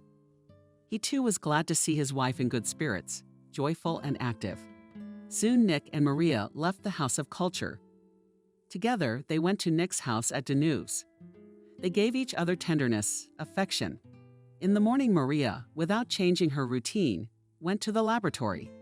Nick was surprised at such an early rise of his beloved. After all, a month ago, it was difficult for her to get up at such an early hour. "I talked to sleepy Nick for a while. I completely forgot to enter the latest data into the database to send to the city veterinary station." She lied, even though Maria was no longer an official employee of the secret laboratory. She didn't want to reveal her experiment anyway. "You are such a hard worker, I can only envy you," Nick said, and then he yawned deeply. "Can't you do it after lunch?" "It's New Year's Eve," he said, hoping to dissuade Maria from going out when the sun wasn't even going to rise. "No, you have to keep to the rules," Maria said. "I very quickly," said the woman, and walked out the door. Nick was left alone. He expressed himself in bed and tried to go back to sleep. At home prevented him from doing so. Maria and Helen came into his head every now and then through his stomach last night, had absolutely thrown him off. He lay on his back and stared at the ceiling. How could it be? Life had returned. How on earth did I get this way? That was the question Nick asked himself, crawling with his head under the pillow. He lay still for a while. Not only had his plan to get married to Maria because of his poor situation failed, but Helen's phone rang. It was an unfamiliar number. Nick replied it was his partner Gold Mining Company. "Hey bro." He greeted him cheerfully as he was alive and well. "I've been missing a lot. When to go to work, do you think we and the team are waiting for you?" He spoke in the cheerful voice of a healthy grown. "Good to hear from you." "I'm a little sick. I'm getting some treatment," said Nick, making up an excuse as he went along. Nick was in good standing with the company, but only his quirks and fear that women want to get his wealth made Nick incredibly bad and cowardly man. However, everyone has the right to deal with their fears in the ways they are currently willing to. "You must be in love." "Come on," his buddy laughed. "Tell me you found someone else." Havel questioned him. "I don't know yet," Nick answered, trying not to go into details. "I'll stay at home for a week, and then I'll go straight away for 3 months," Nick said. "Did you leave me any more gold there? Or is it all gone?" Nick joked. The buddies talked a little more, laughed, and then said goodbye on a good note. Nick fell on his back again. His head was spinning. He'd gotten himself all messed up. How can he now get out of this tangle to tell all Maria, to say that he got a job, and then that he thought to himself still Helen? He said it out loud, and to hell with it, he exclaimed. Afterward, he got up and headed for the shower. Nick decided that his personal life was his own business, and that only he can decide who and what will be in it, and who will not. Meanwhile, Maria had her own blood tested again. The indicators pleased the scientists. Hemoglobin increased significantly. A smile appeared on the woman's face. "So everything is going according to plan," she pronounced quietly. Despite the clear benefit of the experiment, Maria did not relax. She needed to find out exactly how chlorine made the body produce blood cells in large numbers. After thinking about it for a while, Maria felt a little sad. She would not be able to clarify this question on her own in the local conditions. Having postponed Dumas for the time being, the woman again engaged in growing wheat sprouts. She again sowed new grains and sicked them with a purple substance. Almost forgetting to leave notes in her diary, she sat down at the work table and described everything in detail on paper. Afterward, she entered the readings into a table. Now that her experiment was a clear success, she had to figure out the best way to report it to the head office. The woman realized that her personal presence would be necessary. Having finished her business, Maria got dressed and then returned to Nick's house. The man by this time had already prepared breakfast for two. He decided to leave all his problems behind and leave his wife out of them. Maria arrived in high spirits, and the aroma of hot breakfast made her feel even more at home and warm. The freshly baked omelette was delicious, and the cheese sandwiches were excellent. After breakfast, the newlyweds headed to the room. Soulful conversations, hugs, warm played. What could be better? Nick looked at Maria and recalled his dark thoughts about Maria surely intending to get her hands on his property. He looked into her kind and full of tenderness and love eyes, and an unprecedented struggle was going on inside him. One part of him said that he was a complete idiot to think of such things, and the other half of him, on the contrary, said that Maria had set it up on purpose to leave him with nothing. She'd have the baby so quickly and cleverly without his knowledge. "What's wrong?" Maria asked him, as if reading his thoughts in his eyes. "Are you upset about something?" she asked. I grinned. Nick. "No, what could I be upset about?" He laughed again, holding Maria a little tighter. "You know what, Maria? I'm very happy that you're going to be the father of our children.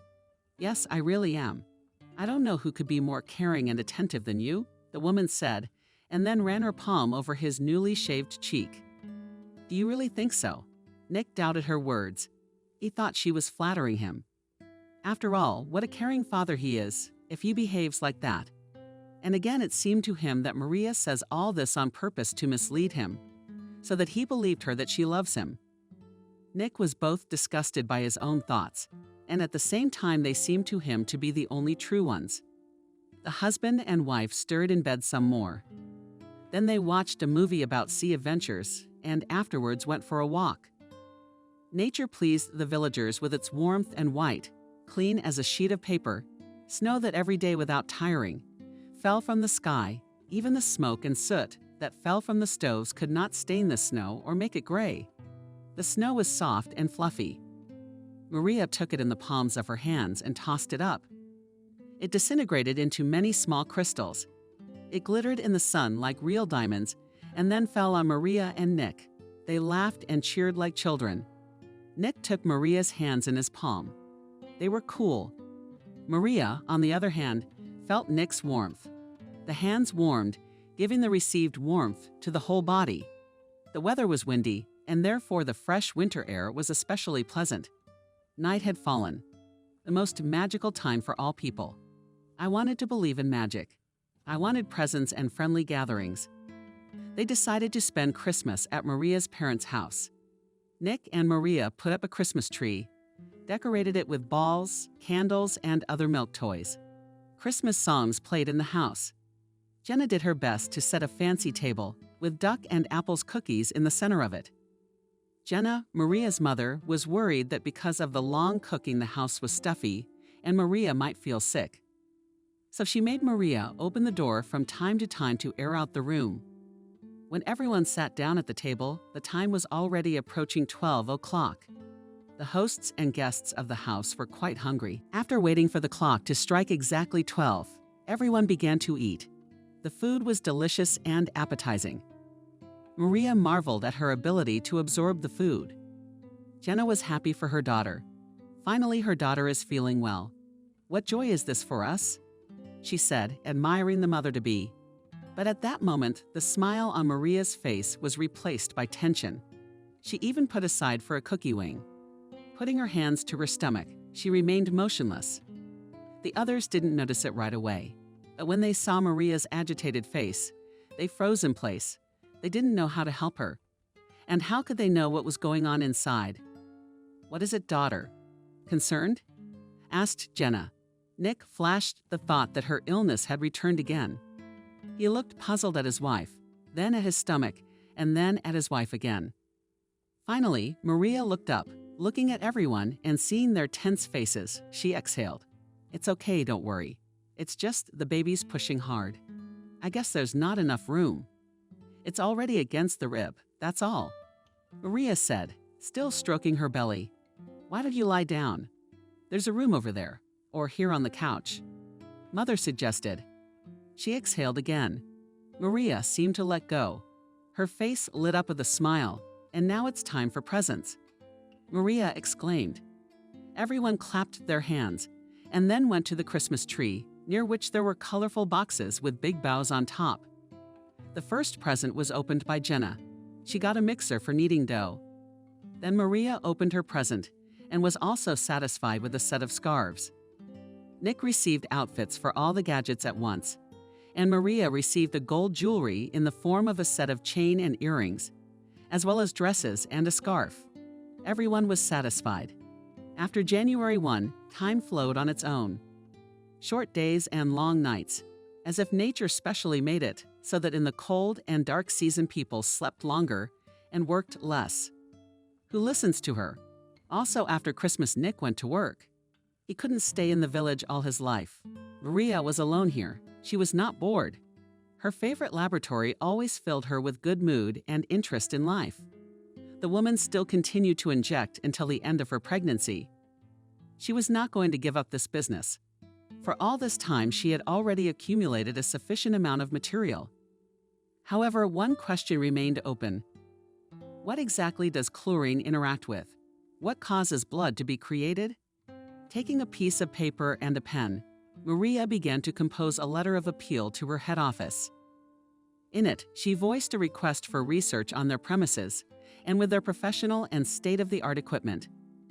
When Maria was satisfied that the letter of appeal was correct, she typed it into a Word document and then sent it to the head office post office.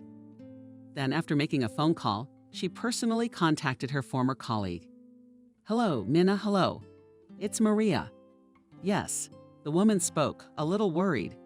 "I have a small favor to ask of you. Check your email. I sent an email with an offer." "Yeah, okay. Maria listened carefully to what was being said on the other end of the line. "Aha, yes. Goodbye." She said the words and hung up. The first step had been taken. Of course, Nina was not very eager to deal with another issue, but it was worth a try. The month of February was coming to an end, and the frost that had been pushing so hard for the last 2 weeks had let go. Now -15 degrees of frost seemed quite a warm temperature. Nick returned home from his shift. He had missed his wife a lot in 2 months. Before going to her house, Nick stopped by a store to buy cigarettes. On his way out of the store, he met Helen. He recognized her immediately. The woman was dressed in a long fur coat and a fur hat. Despite the voluminous clothing, Nick immediately noticed Helen's round belly. Along with this encounter, the thoughts and fear that this could have been his child came back to Nick. However, he was saved by the fact that Helen had made no demands on him and had not said anything about it herself. Nick decided to set the record straight. "Helen, hello," he said. The woman stopped and smiled, and though she wanted to throw herself at his neck, she held herself in check. She greeted him back, waiting for his question. What was written on his face? "Helen, forgive me for this question, but you yourself realize that we have met together and more than once." Helen looked into his eyes. It was as if she knew in advance that Nick would ask her that. "Tell me, is it really true that I got you pregnant?" he asked. I felt a stronger pulse beating in my temples. I knew you would ask it yourself, Helen said, looking into his eyes. With her hand, she was adjusting the fluffy at the collar of her fur coat. Nick could make out her slender fingers with a flawless manicure. Well, you're going to answer the question, Nick repeated, unable to wait for an answer. Yes, Nick, I found your baby under your heart. Stunned Helen dumbfounded him. Nick turned pale. He stood silent, not knowing how to utter a single word. What do you mean, my baby? He asked. A stupid question. He kept hoping he'd just heard it. Don't worry about it. It's Nick. I'm not going to hold you responsible or anything. I don't need it, she said in an affectionate voice. Nick found it very strange. Her answer made him feel lighter and at the same time harder to breathe. The woman, without demanding anything from him, gave him the opportunity to act according to his conscience. But why? Why didn't you say anything to me before, Helen? He asked. Next question. Why was Nick dialing only now, when he had already been cleared of all obligations? You see, Nick, it's not nice to break up a family. I'm not that kind of guy, so live in peace, she said with a smile on her face. But okay, I gotta go. Helen went up on the porch and disappeared in the doorway of the store. Nick took out a cigarette and lit it immediately. Dense smoke enveloped him. The man silently took a few puffs, then tossed the cigarette butt into a snowdrift, getting into the car. He headed toward Maria's house. The news he had heard was still running through his mind, and a happy Helen stood before his eyes. Maria appeared on the doorstep. She was overjoyed at the arrival of her husband. She wanted to jump on him and fall with him on the sofa, but her tummy did not allow it. So Maria gently put her arms around him and kissed him. How happy am I to see you, she exclaimed. Her face was radiant. It was obvious that Maria was full of strength. You look so much better, Nick said, quite sincerely. What have you been doing here? That you are full of energy and spirits. He showed interest. Oh, I don't know. So many new things have happened, and at the same time nothing, joyfully said Maria, helping to undress her husband. She undid the lock on his down jacket and pulled off his hat and scarf. Come in quickly. I've just baked 2 pies, one meat, the other with jam. Maria flipped through, taking Nick by the hand. The man was very happy to see her so cordially, and even more pleased to see Maria happy. Where are the parents? Inquired Nick, pulling out of the bag. Small presents for both of them. Oh, presents, Maria said cheerfully. It's Saturday, and they always go to visit Mom's sister on the weekend, Maria explained. Pouring fresh for jam tea into large mugs, with milk or with lemon. The woman asked kindly. With lemon, replied Nick, not taking his eyes off Maria. What was fussing around the table? Have you changed? Have you become so active? I can't even recognize the old Maria in you yet, Nick joked. Oh, really? I'm so glad the father of our children is finally home. Maria is now. Putting a piece of pie on her plate, Nick laughed, and then suddenly thought about it. I didn't mishear. Did you say babies? He asked again. Oh, we're having twins, Maria said. Take a seat in the chair next to Nick. 2 boys. Having said that, Maria felt a thrill inside her, as if she had revealed a big secret. Aha. That's all Nick could say. That's a given. You are a mother, Nick said, not hiding his great surprise. How is it so? Is it possible? Asked Nick those questions that first came to his mind. Turns out, yes, answered Maria, taking his hands in her small, warm palms. Eating a piece of the appetizing and hearty pie Nick picked up, relaxed. The news that he would be the father of 2 children at once no longer seemed so sudden. Time passed. Everyone went about their business and waited for the frost to change to warmth, and for the snow to melt and bare the ground. Maria never received a reply from the laboratory's head office. Having sent the letter once again, it remained, apparently, unread, or not taken seriously. But despite this, Maria still continued to give her injections, enriched with special chlorophyll cells. She believed that it was because of this drug that she felt well and could carry the babies to term. Helen, on the other hand, after quitting the lab, also quit her job at the veterinary clinic. Her explanation was that she was bored of dealing with cows and local dogs. She wanted to develop or even retrain. So before Christmas, she did an accelerated paramedic training course and was now working at the local health clinic. She was a GP's assistant, helping to diagnose and prescribe medication.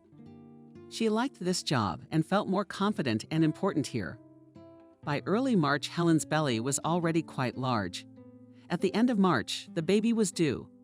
The doctors wanted Helen to go on maternity leave, but the woman insisted that she was feeling very well and was therefore perfectly capable of continuing to assist the GP and fill in the paperwork. All the more so because, while in hospital, she was literally under the care of doctors. However, there was one little nuance no one but Helen could have known or guessed: that she wasn't actually pregnant. The whole thing was that Helen had purchased a whole set of belly pads from several silicone in their molds. The girl so cleverly learned to copy the behavior of a pregnant woman that no one had any doubts that it was true. In addition, her ability to easily find contact and get along with colleagues was only a plus for her. It was the end of March. A few days before Nick left for his shift, Maria went into labor. Nick and Maria were at his house. It was a normal day.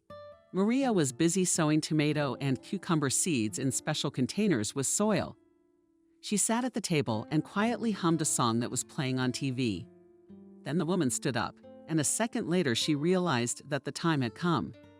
The labor had begun. Nick at first became very nervous and panicked. However, a little later he pulled himself together and helped Maria to the car. With shaking hands, he started the car and pressed the pedal. In the hospital, Nick paced the hallway, unable to find a place to sit. And if he sat down on a bench, he immediately got up and started pacing along the walls again. After all, when he had brought his wife in yesterday at lunchtime, he had waited for her for several hours before being told to go home. It was evening, said the desk clerk. "You better get home and get some sleep, or your mother will give birth. And Powerless needs someone who will be in his right mind and sober memory." Nick sat waiting for another hour. Then he went home. He slept through the night, awakened by a phone call. The person on the other end of the line informed him that he could come to the maternity ward. Finally, when the woman on duty approached him, she asked Nick to sit down, but he refused.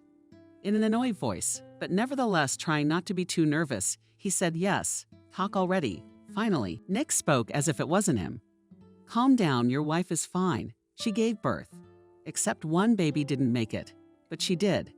I was able to save the other boy, so you have a son.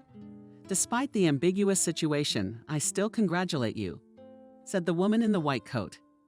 That's how Nick pronounced it, putting a clenched fist to his lips. "Unfortunately, it happens like this. In a few minutes you will be invited to the room," said the nurse and disappeared into another. Painted white-colored doors. When Nick entered the room, Maria was dozing. Hearing a rustle, she opened her eyes. Nick saw tiredness, sadness, and happiness in them at the same time. Despite the loss, she was smiling. "What can you do, if that's the way God ordered it?" she said in a whisper. Nick lowered himself to the floor and kissed her hand. "You're so good," Nick said. "Are you so beautiful?" He tried to cheer up the new mother. Maria smiled weakly and a tear flowed from her left eye. "Don't worry. It is so from emotion," soothed him Maria, pressing her cheek to the pillow. The hot drop blended into the pillowcases. "I'm really glad you're alive and what we have," her son pronounced Nick, and then started kissing her hands, her wrist, her palms again. Maria could barely hold back her tears. She was immensely happy to have a man like Nick by her side. So caring and attentive and sensitive. A week later, Maria was discharged home. Nick proudly held his son in his arms. Together, they traveled home. Now that Maria and Nick became parents, they had more worries. Nick tried his best to help his wife during these last 3 days while he was still on watch. He carried the baby, brought the mother, and cooked meals for the whole family. And when it was time to leave, he made sure Maria had her mother by her side. Nick left for a shift. Maria took care of their son. What about Helen? Helen turned out to be a real trickster. After all, she was the one on shift the day Maria arrived at the maternity hospital. And as night fell, Helen turned her dirty deed. And who would be there in the village to sort it out? And what she did was this. On the day when Maria was in the local maternity hospital, Helen panically thought of what to do with her non-existent belly. The most unbelievable thoughts popped into her head. And one such thought managed to materialize, despite the fact that Maria arrived at the maternity hospital around lunchtime. At 10 o'clock in the evening, she was still unloaded. That same evening, another woman was admitted to the hospital. She was a girl from a neighboring village. Her condition was extremely difficult because the baby had taken a transverse position and did not want to turn around. Helen acted coolly and clearly. An unprecedented indifference rose up inside her. She had always been like that, only she was careful to conceal it. And as you know, every quality of your character wants to express itself. And if you don't give it away out in the right way, it will first lurk, come flail inside you, and will sit there quietly and grow, until it gains so much strength that will allow it to break out. That's what happened to Helen. Unfortunately, she had a hard time in the orphanage. Frequent squabbles and altercations with other children each time accumulated in her huge feelings of resentment, and with it cruelty. Little Helen tried to tell the educators that she was offended, laughed at, her toys were taken away, but it was no use at all. In response to her requests, the girl received only ridicule, and in the worst case, complete indifference. Over time, Helen learned to cope with her pain. How exactly? She simply plunged herself, her body, her soul and heart into complete indifference. It didn't feel so good and peaceful in this viscous and dense pilly. Helen found her salvation in indifference, and when she had already transformed from a little girl into an adult, Helen stopped feeling that shell. She lived with it, bonded with it. Thanks to her, she had survived and continued to survive. It was now that her beloved Nick had been taken from her, and Helen had used her strong and dark qualities that night. It just so happened that there were hardly any doctors in the maternity ward on a day off, and even at night, only Betty was present. What was left for the part-time doctor on duty for the night? Yes, Helen herself. It was thought that 2 doctors per laboring woman could do quite well. No one expected another woman to arrive that night. So while Betty delivered Maria, Helen monitored the condition of a woman from a neighboring village. Her name was Nina. Helen called the head doctor, but he didn't answer the phone. Today was his legal day off, after leaving hers for a while. Helen went to the room where Maria was lying. The woman was completely exhausted. Her eyes were closed. Betty slipped Helen one of the 2 newborns and set a quick massage. "He's not breathing," she muttered. She was confused, meanwhile, the other infant. Helen felt goosebumps all over her body. Taking the baby from the table, she covered him with a sheet and disappeared into a nearby office. A short time later, she returned with another newborn. Betty looked at it and crossed herself. The child was dead. When Maria regained consciousness, she was told what had happened. Maria was overwhelmed with feelings. They mixed inside her into a lump and stuck in her throat. Maria said something, but no one could hear her. In an instant, her ligaments weakened and her voice became completely silent. The young mother took the baby and put it to her breast. Betty stayed with her, and Helen, meanwhile, returned to the laboring woman from the village. Despite the hard and protracted labor, free from her burden, she was conscious. Helen carried the stranger's infant to her. Without a word, she took him in her arms and held him to her chest. Salty tears ran down her cheeks. "It's not mine, she said. "Why should I have it reread by a woman?" And then looked up at Helen. Her eyes were large and round, reddened as they were, and the whites were filling in the capillaries they caught. The entire cushion of her eye had turned black. "I didn't want this baby." "I didn't need him," muttered, she barely audible. I didn't save myself. It's not my thing." She swayed back and forth, with the baby in her arms. "I'll help you." It came out of Helen's mouth. She realized that unknown forces were at her back. "Wait until morning," the paramedic said. And when morning came, Helen saw Nick through the open door, who had come to visit his wife. She wanted to make sure that everything was really going the way it should. And Maria would only have 1 survivor out of 2 children. And so it did. Helen rubbed her hands together joyfully. It seemed to her that she had gotten both of them properly. And more than that, she now had a child with Nick himself. A couple more days passed. The visiting laboring woman from the village was already feeling pretty well. She was discharged from the hospital and allowed to go home. Helen lied to the duty officer about not feeling well, set off by car with the woman, having conspired with her beforehand.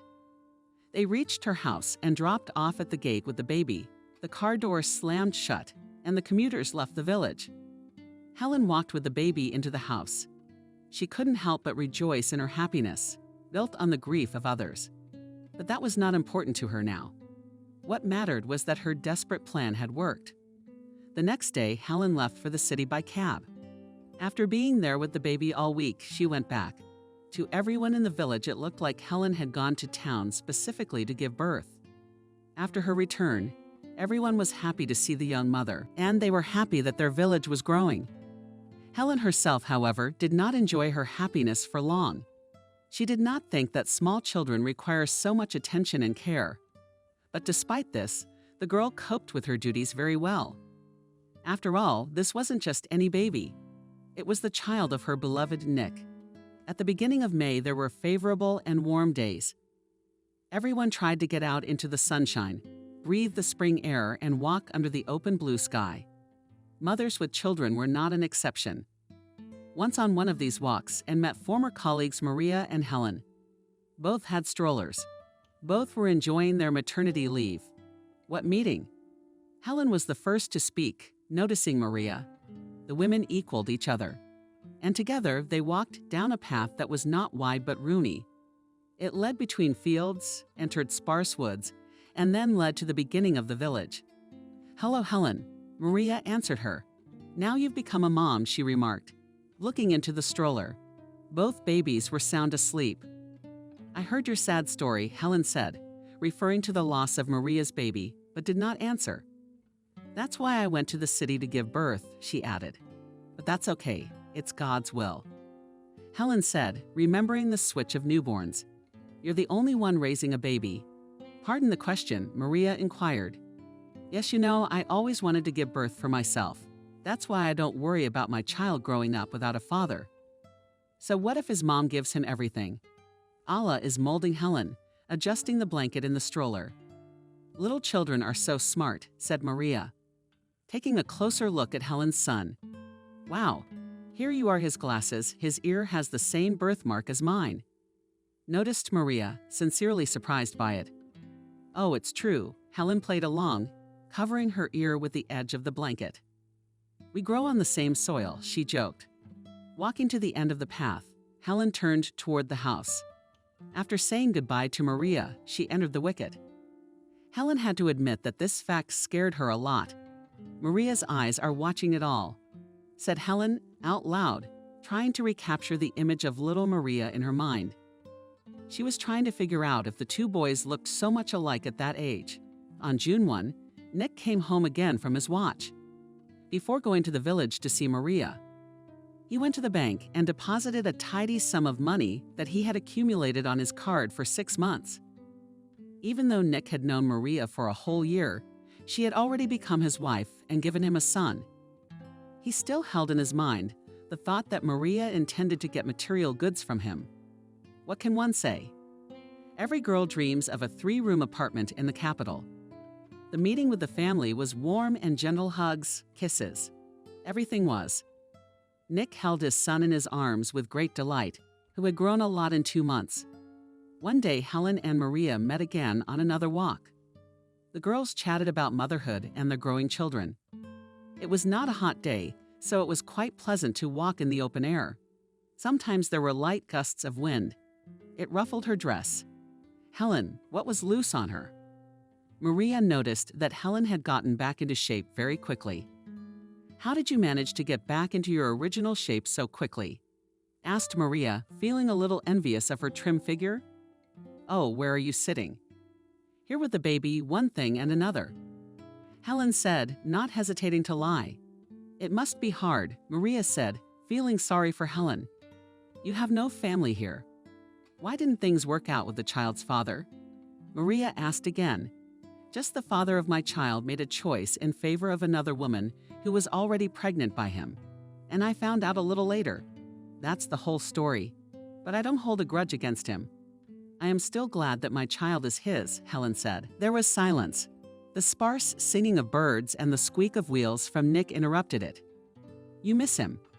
Maybe he's coming to see you after all. You must have informed him that he has a son. Maria suggested, looking closely at Helen. No, I didn't tell him anything. It's all very complicated, replied Helen, who actually had it on the tip of her tongue.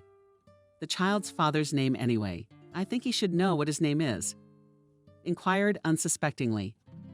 Maria Nick, Helen said, feeling the pleasure, anticipating Maria's reaction. She wondered a little. How interesting, she said. Maria also said thoughtfully. Nick, is that your husband? Helen declared, stopping. Maria continued walking, but after taking a couple steps, stopped. Her gaze was directed to the ground. She was silent. Helen watched her avidly. What pleasure was it to see the suffering of those who Helen thought had hurt her? What did you say? Maria interjected. You didn't mishear me. The father of my child and yours is the same person. Helen repeated. Facing Maria, Helen became agitated. She saw the woman's pupils dilate. She saw the shock in them. And at the same time, she saw self-pity. Helen saw Maria weak for the first time. She only now realized that such strong individuals also experience grief and sorrow. Helen felt relieved by this discovery. I'm sorry, what did I have to tell you? About that, Helen added. After a while, I was in love with Nick, and I'm sure he loved me too. Until you came along, Helen said. And her tone got a little lower. What are you saying? This can't be happening. Why are you lying? Asked Maria, who found it hard to believe what Helen was saying. Ask him yourself. I hope he has the guts to tell the truth this time. Helen said, and then turned sharply to the right and disappeared into a thicket of acacia trees. Maria stayed on the road. Everything was mixed up in her head. The baby, who was sleeping peacefully in the stroller, woke up and started crying. Maria took him in her arms, began to rock him, to calm him down. Maria couldn't believe that Nick could really do that to both of them. Maria returned home a half hour early. She didn't go to Nick's house. She wanted to recover a little. She was agitated and couldn't find a place to be. She pondered how to start a conversation with her husband. Maria's mother and daughter came into the room. What's wrong? She asked, seeing her daughter's worried face. What's wrong with Jack? She asked. Her grandson's health. No, Jack is fine, but I can't tell you about it yet. I'm not ready. Maria confessed honestly. After all, it was about her family, her future, and her trust in Nick. Maybe you and Nick are going to move to the city. Jenna suggested. No, Mommy, no. We haven't thought about that yet, replied Maria. All right, then I'll leave it to you for now. In an hour, we have lunch. Maria warned her mother in advance, in agreement. Started with her head. It was time for lunch. Nick also sat down at the table, embraced Maria. Not receiving reciprocation from her, he did not understand what happened. Deciding that this is a woman's business, he did not pester with questions. Maria behaved with restraint. She would have liked to talk to Nick in a normal mood, but some insurmountable wall prevented her from doing so. At last, after dinner, the family went to their house. They reached home in complete silence. Already in the evening, Nick dared to ask about his wife's mood again. Maria, what's wrong with you? Finally, the man asked. Better answer me, what's wrong with you? Maria shouted, turning around to face him. You scare me, Nick said. And you and your actions scare me. Maria said, a little quieter. She put her palm to her forehead. There was silence. The sparse singing of birds and the squeak of wheels from Nick interrupted it. You miss him. Maybe he's coming to see you after all. You must have informed him that he has a son. Maria suggested, looking closely at Helen. No, I didn't tell him anything. It's all very complicated, replied Helen, who actually had it on the tip of her tongue. The child's father's name anyway. I think he should know what his name is. Inquired unsuspectingly.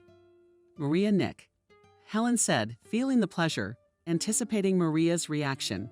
She wondered a little. How interesting, she said. Maria also said thoughtfully, Nick, is that your husband? Helen declared, stopping.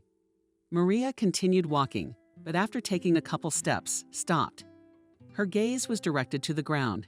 She was silent. Helen watched her avidly.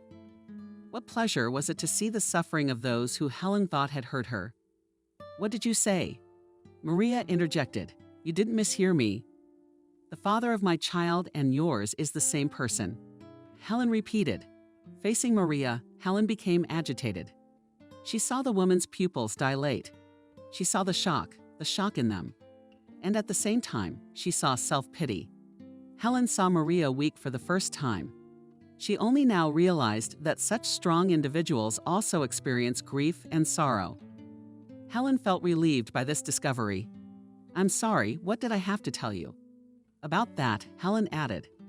After a while, I was in love with Nick, and I'm sure he loved me too. Until you came along, Helen said. And her tone got a little lower. What are you saying? This can't be happening. Why are you lying? Asked Maria, who found it hard to believe what Helen was saying. Ask him yourself. I hope he has the guts to tell the truth this time. Helen said, and then turned sharply to the right and disappeared into a thicket of acacia trees. Maria stayed on the road. Everything was mixed up in her head. The baby, who was sleeping peacefully in the stroller, woke up and started crying. Maria took him in her arms, began to rock him, to calm him down. Maria couldn't believe that Nick could really do that to both of them. Maria returned home a half hour early. She didn't go to Nick's house. She wanted to recover a little. She was agitated and couldn't find a place to be. She pondered how to start a conversation with her husband. Maria's mother and daughter came into the room. What's wrong? She asked, seeing her daughter's worried face. What's wrong with Jack? She asked. Her grandson's health? No, Jack is fine, but I can't tell you about it yet. I'm not ready. Maria confessed honestly. After all, it was about her family, her future, and her trust in Nick. Maybe you and Nick are going to move to the city. Jenna suggested. No, Mommy, no. We haven't thought about that yet, replied Maria. All right, then I'll leave it to you for now. In an hour we have lunch. Maria warned her mother in advance. In agreement. Started with her head. It was time for lunch. Nick also sat down at the table, embraced Maria. Not receiving reciprocation from her, he did not understand what happened. Deciding that this is a woman's business, he did not pester with questions. Maria behaved with restraint. She would have liked to talk to Nick in a normal mood, but some insurmountable wall prevented her from doing so. At last, after dinner, the family went to their house. They reached home in complete silence. Already in the evening, Nick dared to ask about his wife's mood again. Maria, what's wrong with you? Finally, the man asked. Better answer me, what's wrong with you? Maria shouted, turning around to face him. You scare me, Nick said. And you and your actions scare me. Maria said, a little quieter. She put her palm to her forehead. I can't get my head around it. How could you do that?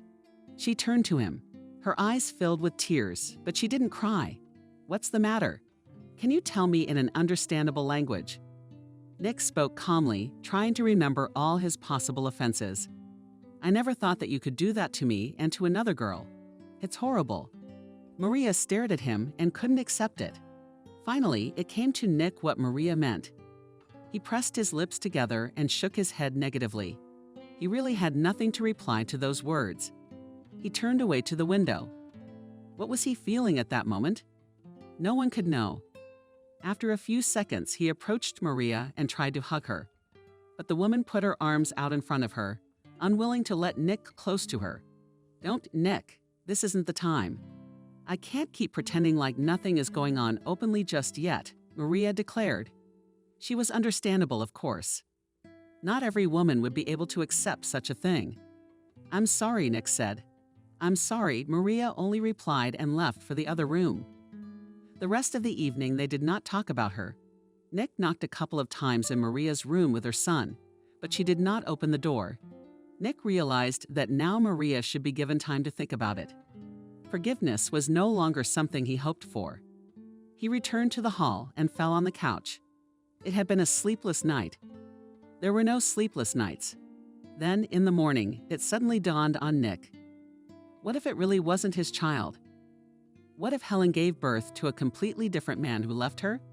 Is Nick the father of Helen's child or not? This is a question that only DNA will help to sort out. In the morning, Nick met Maria in the kitchen. "How are you?" he asked quietly. "Fine," Maria replied briefly. Nick walked over to his son and took him in his arms. He looked at his father with big blue eyes. "God has marked our son." "A birthmark," Nick said. "Helen's son has exactly the same," Maria remarked, glancing at her husband. He looked at her again.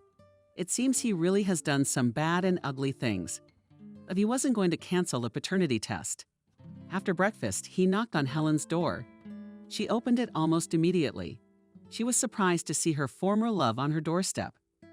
"Nick, you asked her instead of saying hello." "Yes, hello, Helen," Nick greeted her. He spoke softly and calmly. In such a delicate matter, there was no need to be nervous or hurried. "Why did you come here? Did you miss your son, or a guilty conscience?" Helen appeared before him.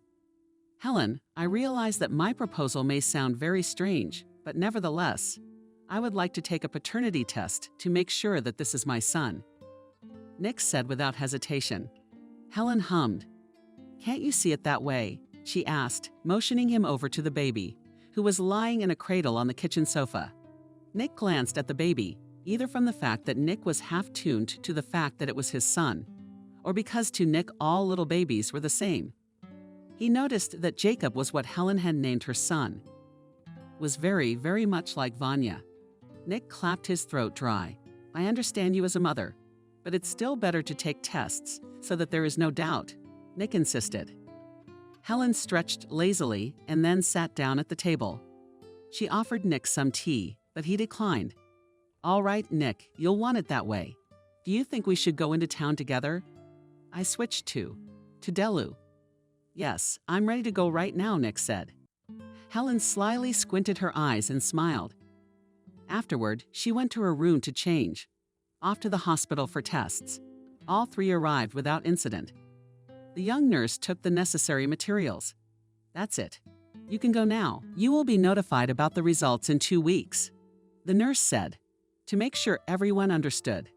She went about her business. "Do you want to hold the baby?" asked Helen when they left the hospital. Nick couldn't say no. After all, a small child in adult matters is not to blame. Nick took Jacob and looked into his eyes. The child scrutinized the unfamiliar uncle, but despite the fact that he was in someone else's hands, the boy did not cry or whimper. "You see, children feel their parents," Helen said. They marveled at the expression on Nick's face. "He really looks a lot like you. The birthmark has been passed on. Only you have it more on the back of the ear, and it is very light, almost imperceptible." "And Elia's is immediately visible," Helen said, playing with the baby's legs. Everyone got home on time. Now it was only necessary to wait. And perhaps Nick still had hope for a good resolution of the case. Maria was still not talking to Nick. She was having a hard time with it. She couldn't let Nick and his shenanigans and irresponsibility get away with it. Nick was trying his best to connect. He tried to help Maria more around the house and paid more attention to her. He even improved his cooking skills, although in the current situation it would hardly help him. The day before Nick left, he received a notification on his phone that the test was ready. He immediately contacted Helen, and they went to town again. As soon as the 2 letters were in their hands, they unfolded them.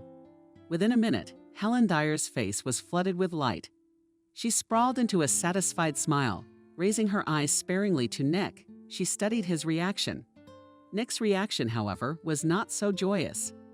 This letter, as well as his confirmation of paternity, sounded to him like a judgment, like a brand of irresponsibility and promiscuity, a liar and a cheat. What a ridiculous and senseless situation Nick had gotten himself into. He had his child in front of him, his son, and yet he didn't feel the joy he usually felt when he was around Jack. What can you do? "I admit it's my son," Nick said, and looking at the baby with empty eyes. "As it happens, I'm willing to pay you child support. I'll help you as much as I can." He said. That was enough for Helen at first. Nick returned home by burrowing. He was ashamed to tell Maria that he was really the father of Helen's child. Maria met him at the doorstep with her arms crossed.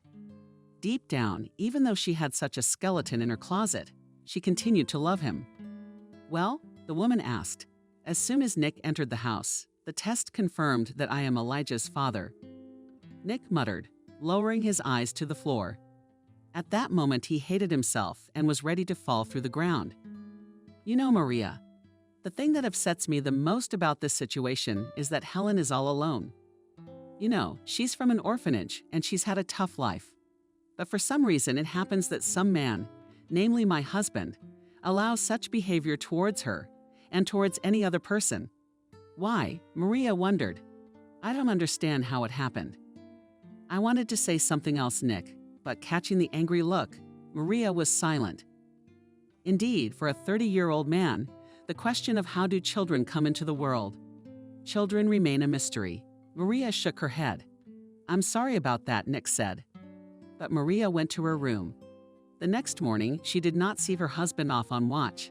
She was angry with him. Immensely angry and hurt. She didn't want to see him.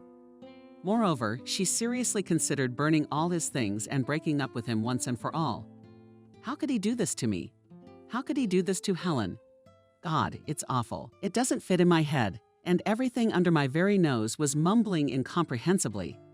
And aloud Maria, talking back and forth down the corridor, she was offended. A week went by. Nick called his wife every day, wondering how she was doing, how Jack was doing. Maria talked to him, but not like she used to. But still, she felt that a father also had the right to communicate with his son. In mid-July, Maria decided to call Helen. The woman immediately picked up the phone. They agreed to meet, and before going out, Helen tried her best to cover up the birthmark so that it would not be so conspicuous. "Well, hello, friend." Maria greeted her. Now she knew that Helen was seeing Nick behind her back. But what to do? What's past is past. With resentment in your heart, it's a lot harder to live with. "Now you know the truth," Helen said. "And you know that Nick loved me. Now, of course, he's more with you. But who knows?" She said, walking the familiar route. Maria was surprised at Helen's insolence. At this moment, she didn't seem abandoned or deceived at all. On the contrary, it was as if she wanted to fight and continue the game. "Len, I know that all this is hurting you very much and taking a lot of energy. But I want you to know that I intend to maintain a good and friendly relationship with you. I'm not making excuses for anyone. But I wouldn't want to raise my children with a common father either." Maria said that quite openly from the bottom of her heart. "I agree with you," Helen replied. After listening to Maria's speech, I also think it is not necessary to become sworn enemies now. Helen said, realizing that she had committed a much more heinous act. Maria's proposal to keep good communication was to her liking. After all, under such conditions, she could be closer to Nick, her favorite man. At the end of July, Helen had an extremely difficult day. For the first time during her maternity leave, she was asked to go to work to replace a nurse. Helen was glad of that. She had already missed working days and wanted to go to work as soon as possible. But there was only one problem. There was no one to leave little Jacob with, and how to go to work under such circumstances, Helen thought. After thinking about it, she remembered about Maria. She would be perfect for the role of a nanny. A day for her baby, Helen called her and explained the situation.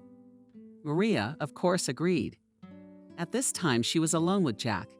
Half an hour later, at 10:30, Helen was standing with the baby in her arms on Maria's doorstep. They exchanged pleasantries, and after Helen said goodbye and went to the hospital. Meanwhile, Maria was about to go to the laboratory. All this time, she had not left the study of the case of chlorophyll and its effect on the human body. In particular, she was keeping a close eye on the most important organ. On this day, she was going to secretly take her son's blood for research, then analyze the main blood indicators, and then make the main experiment in her career. After all, until the head office took the equipment, Maria had every opportunity to use them as she saw fit. Having put the sleeping Jacob in the wheelchair and taking her son in her arms, she set off in the direction of the laboratory. She reached it quickly and without any problems. The woman left Jacob in the wheelchair, and Vanya put him in the cradle, which had been standing in the office for a long time. Having given herself another injection, Maria moved on to the next case. The scientist acted calmly and measuredly, taking blood from her son's forearm. She immediately examined it and entered all the necessary numbers into a notebook and table, as she always did. Maria then shifted her gaze to Jacob and then back to Vanya. Wow, how amazingly similar the two boys are, Maria thought. Curiosity began to sort out the woman from the inside. One person for the experiment is good, and 2 blood samples are even better. Maria's mind flashed. She took a new syringe, and she did the same thing with Jacob. Now Maria had 2 materials at once, and that was a great luck. Then the scientist, in the same way, wrote out the main indicators of Ilya's blood, reviewing the results, including her own analysis. The woman came to a stunning conclusion, but so far she just saw similarities in a few factors and didn't give it any definite meaning. Until one second it hit Maria. It can't be, she pronounced worriedly. Then she grabbed a notebook with indicators and began to study them even more closely. Why is it such a coincidence? She questioned. And then she was hit over the head with a hammer. She realized that Jack and Jacob were both her sons. How did she cover her mouth with the palm of her hand? I don't get it. Maybe I'm confused. She ran the test, recompared it to her own, and got the same result. Both babies belonged to the same mother. The woman felt short of breath. She felt sick. She got up from her chair and walked around the office, then opened the window to let in some fresh air. What she had just learned was truly unbelievable. The woman then sat back in her chair and fixed her gaze on the babies. They lay peacefully in their cribs. Warm tears flowed down the mother's cheeks. In front of her lay 2 of her blood and 2 dear little ones. Having calmed down, she decided to act slowly and thoughtfully. The first thing she did was to call Nick and tell him everything. He was shocked. No way, it's a felony. Are you sure about this? He asked his wife again. Yes, Nick, absolutely. And I need your help, she said. And those words sounded to Nick like his forgiveness. Yes, of course, I'll try to fly out today, he said. He didn't have to ask his boss for a long excuse. The man of 50 years quickly entered into his situation and even offered his help. My brother works in law enforcement. He could help me to solve this case as soon as possible, he said in all seriousness. Yeah, I hear you, William. I'll go straight to him if I need anything. Thank you. Once again, he thanked the chief and shook his hand. Nick arrived in the village in the evening. Maria was at her parents' house. She told them everything. At a family meeting, it was decided to talk to Helen personally. There was a phone call. It was Helen. She was apparently going to pick up her so-called son. Maria, hearing Helen's voice, became enraged. She was ready to tear her to pieces. Calm down. Maria, get a hold of yourself. I know you want to beat her up, but we're not going to do that. There are authorities for that, her husband reassured her. Maria nodded her head with her hand on the flask. She narrated from side to side. Yes, you're right. That's it, I'm calm. Calmly said the woman in a quiet voice, although inside her everything was boiling. Acting according to the plan. Good, Nick spoke. The door opened. Helen appeared on the threshold. She met their 2 eyes with a smile, but when she noticed the stony expression on their faces, she immediately became serious. Something has happened to Jacob Nick. For some reason, she turned to him. Come on in, have a seat, Nick said, taking Helen by the hand and sitting her down on a chair in the hallway. The woman obediently sat down. She obviously had no idea what the conversation was about to be about. So what happened? Helen asked again, now addressing Maria. What happened is that Jacob is not your son, he is mine, and you knew it. Maria's voice boomed upward, and she nearly slapped Helen in the face. How did you even come up with that? She could barely contain herself. Maria, it's over, Nick said, putting his hand on the woman's shoulder. Maria began to fill with tears. "You have no right to accuse me of something I didn't do. This is my baby, period," shouted Helen. Maria didn't react. "Just admit to yourself that you are not capable of carrying 2 children." Helen was not going to stop. Maria clenched her fists tightly again. The insolence of this girl amazed her. "You don't have any proof, and what you did in the lab was nothing. You are no longer an employee of the lab, so all your tests and samples are all lies." "Not true," Maria protested. At that moment, Nick did not realize what he was talking about. But the door to the room was ajar and Jenna entered. She looked around at everyone with a confused look. In her hands, she held a sealed envelope. "What is it?" Maria asked. Just now there was Betty, the paramedic from the hospital. She brought the envelope with the DNA test. She told me everything. There was silence in the room. Maria looked at her with a questioning look. Why would she do that? She was in on it too. She asked loudly. No, on the contrary, Maria's mother hastened to explain. The thing is that night, when Maria was in the maternity hospital, another woman from the neighboring village named Nina arrived there too. She began to tell, glancing at Helen. She looked at her with angry eyes. The position of the fetus in labor was not right. Too much time had passed. So when it was finally born, the baby was already dead. And then, apparently Helen, wanting to get Nick that way, switched the babies of one of the infants. What Maria had given birth to, she had put to that woman, and passed off the dead one as Maria's son. At this point, her voice shook. Jenna took a deep breath and continued. She said that a woman from a neighboring village told her husband that she had given birth to a stillborn, and it was true. He didn't believe her and went with her to the village maternity hospital. And there in the register, there was a note that she had given birth to a healthy and strong boy. Betty, who was on shift at the hospital that night, begged him to sort it out quietly. She didn't want to be out of work in her old age with a story like that. It took a lot of paperwork before the stillbirth records were found. Betty breathed a sigh of relief then. After all the pages had testified that this boy's DNA matched the DNA of the woman who had given birth in the village. Betty managed to convince the man of that. He went away, and then she wondered if the dead boy was born to that one. Then where is the live and healthy boy Maria? Worried about her future life in the small village, Betty acted alone stealthily, taking baby Elijah's saliva and Helen's hair. She sent them to town for research. She did the same with Maria, and this is what she got. Finished. Finally, Jenna held out the envelope to Maria. Maria felt a strong current of blood in her temples. Helen, in the meantime, was already sitting silently and was not going to object. When the envelope was opened, Maria quickly ran her eyes over it. A woman's simultaneous laughter and sobs were heard. Nick pulled her against him. Maria wrapped her arms around him. God. It says here it's my son. My son. Can you believe it? The woman said through her tears. Jenna also ran her palm over her wet eyes. And only Helen alone still felt the coldness and indifference in which she felt so good. Then Nick asked Svetlana to take Maria to another room, and afterwards gave a long lecture. Desperate girls, and the best option for you now, Len, is to get as far away from here as possible. That's my advice to you, in conclusion, muttered Nick. The next morning, Helen was not in the village.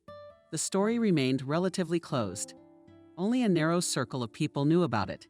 Maria had forgiven Nick, and to be honest, she wasn't going to hold a grudge against him. She felt it was unnecessary.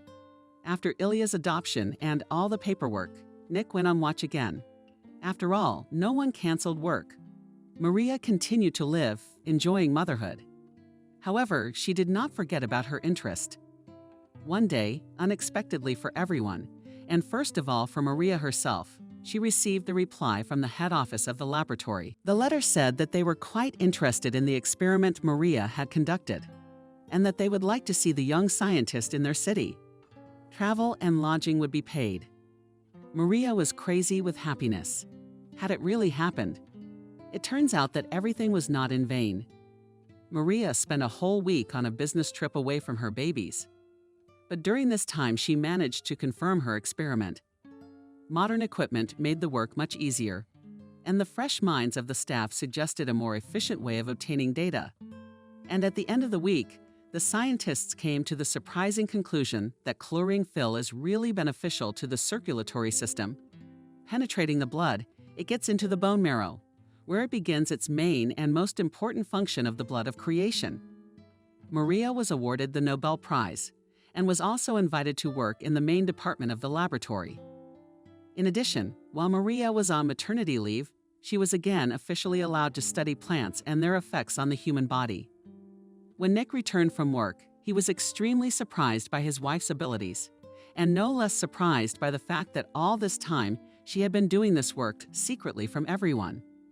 The man became embarrassed for what he considered Maria hunting for his wealth. One evening, he approached her and embraced her and said affectionately, "Maria, you are so good. I love you so much. How nice it is when you are accepted not only for your virtues, but also for your shortcomings. Thank you that you are still with me, that you gave me 2 wonderful sons for believing in me, even when I knew I was a beggar," Nick said. "And I realized from the beginning that you don't earn much. You're just blowing dust in your eyes." Maria said, stumping Nick. That's how Nick wanted to know. "Do you remember that golden seashell you gave me?" asked Maria. "Well," nodded the man, "it wasn't gold, but iron. I'm a chemist after all." The woman flicked his hair back. "So you knew I was a nobody from the beginning, but you still wanted to be with me." Nick didn't believe it. "I always told you to follow the way of the heart," Maria pronounced and kissed her husband. At that very moment, Nick realized that he, really on the right path.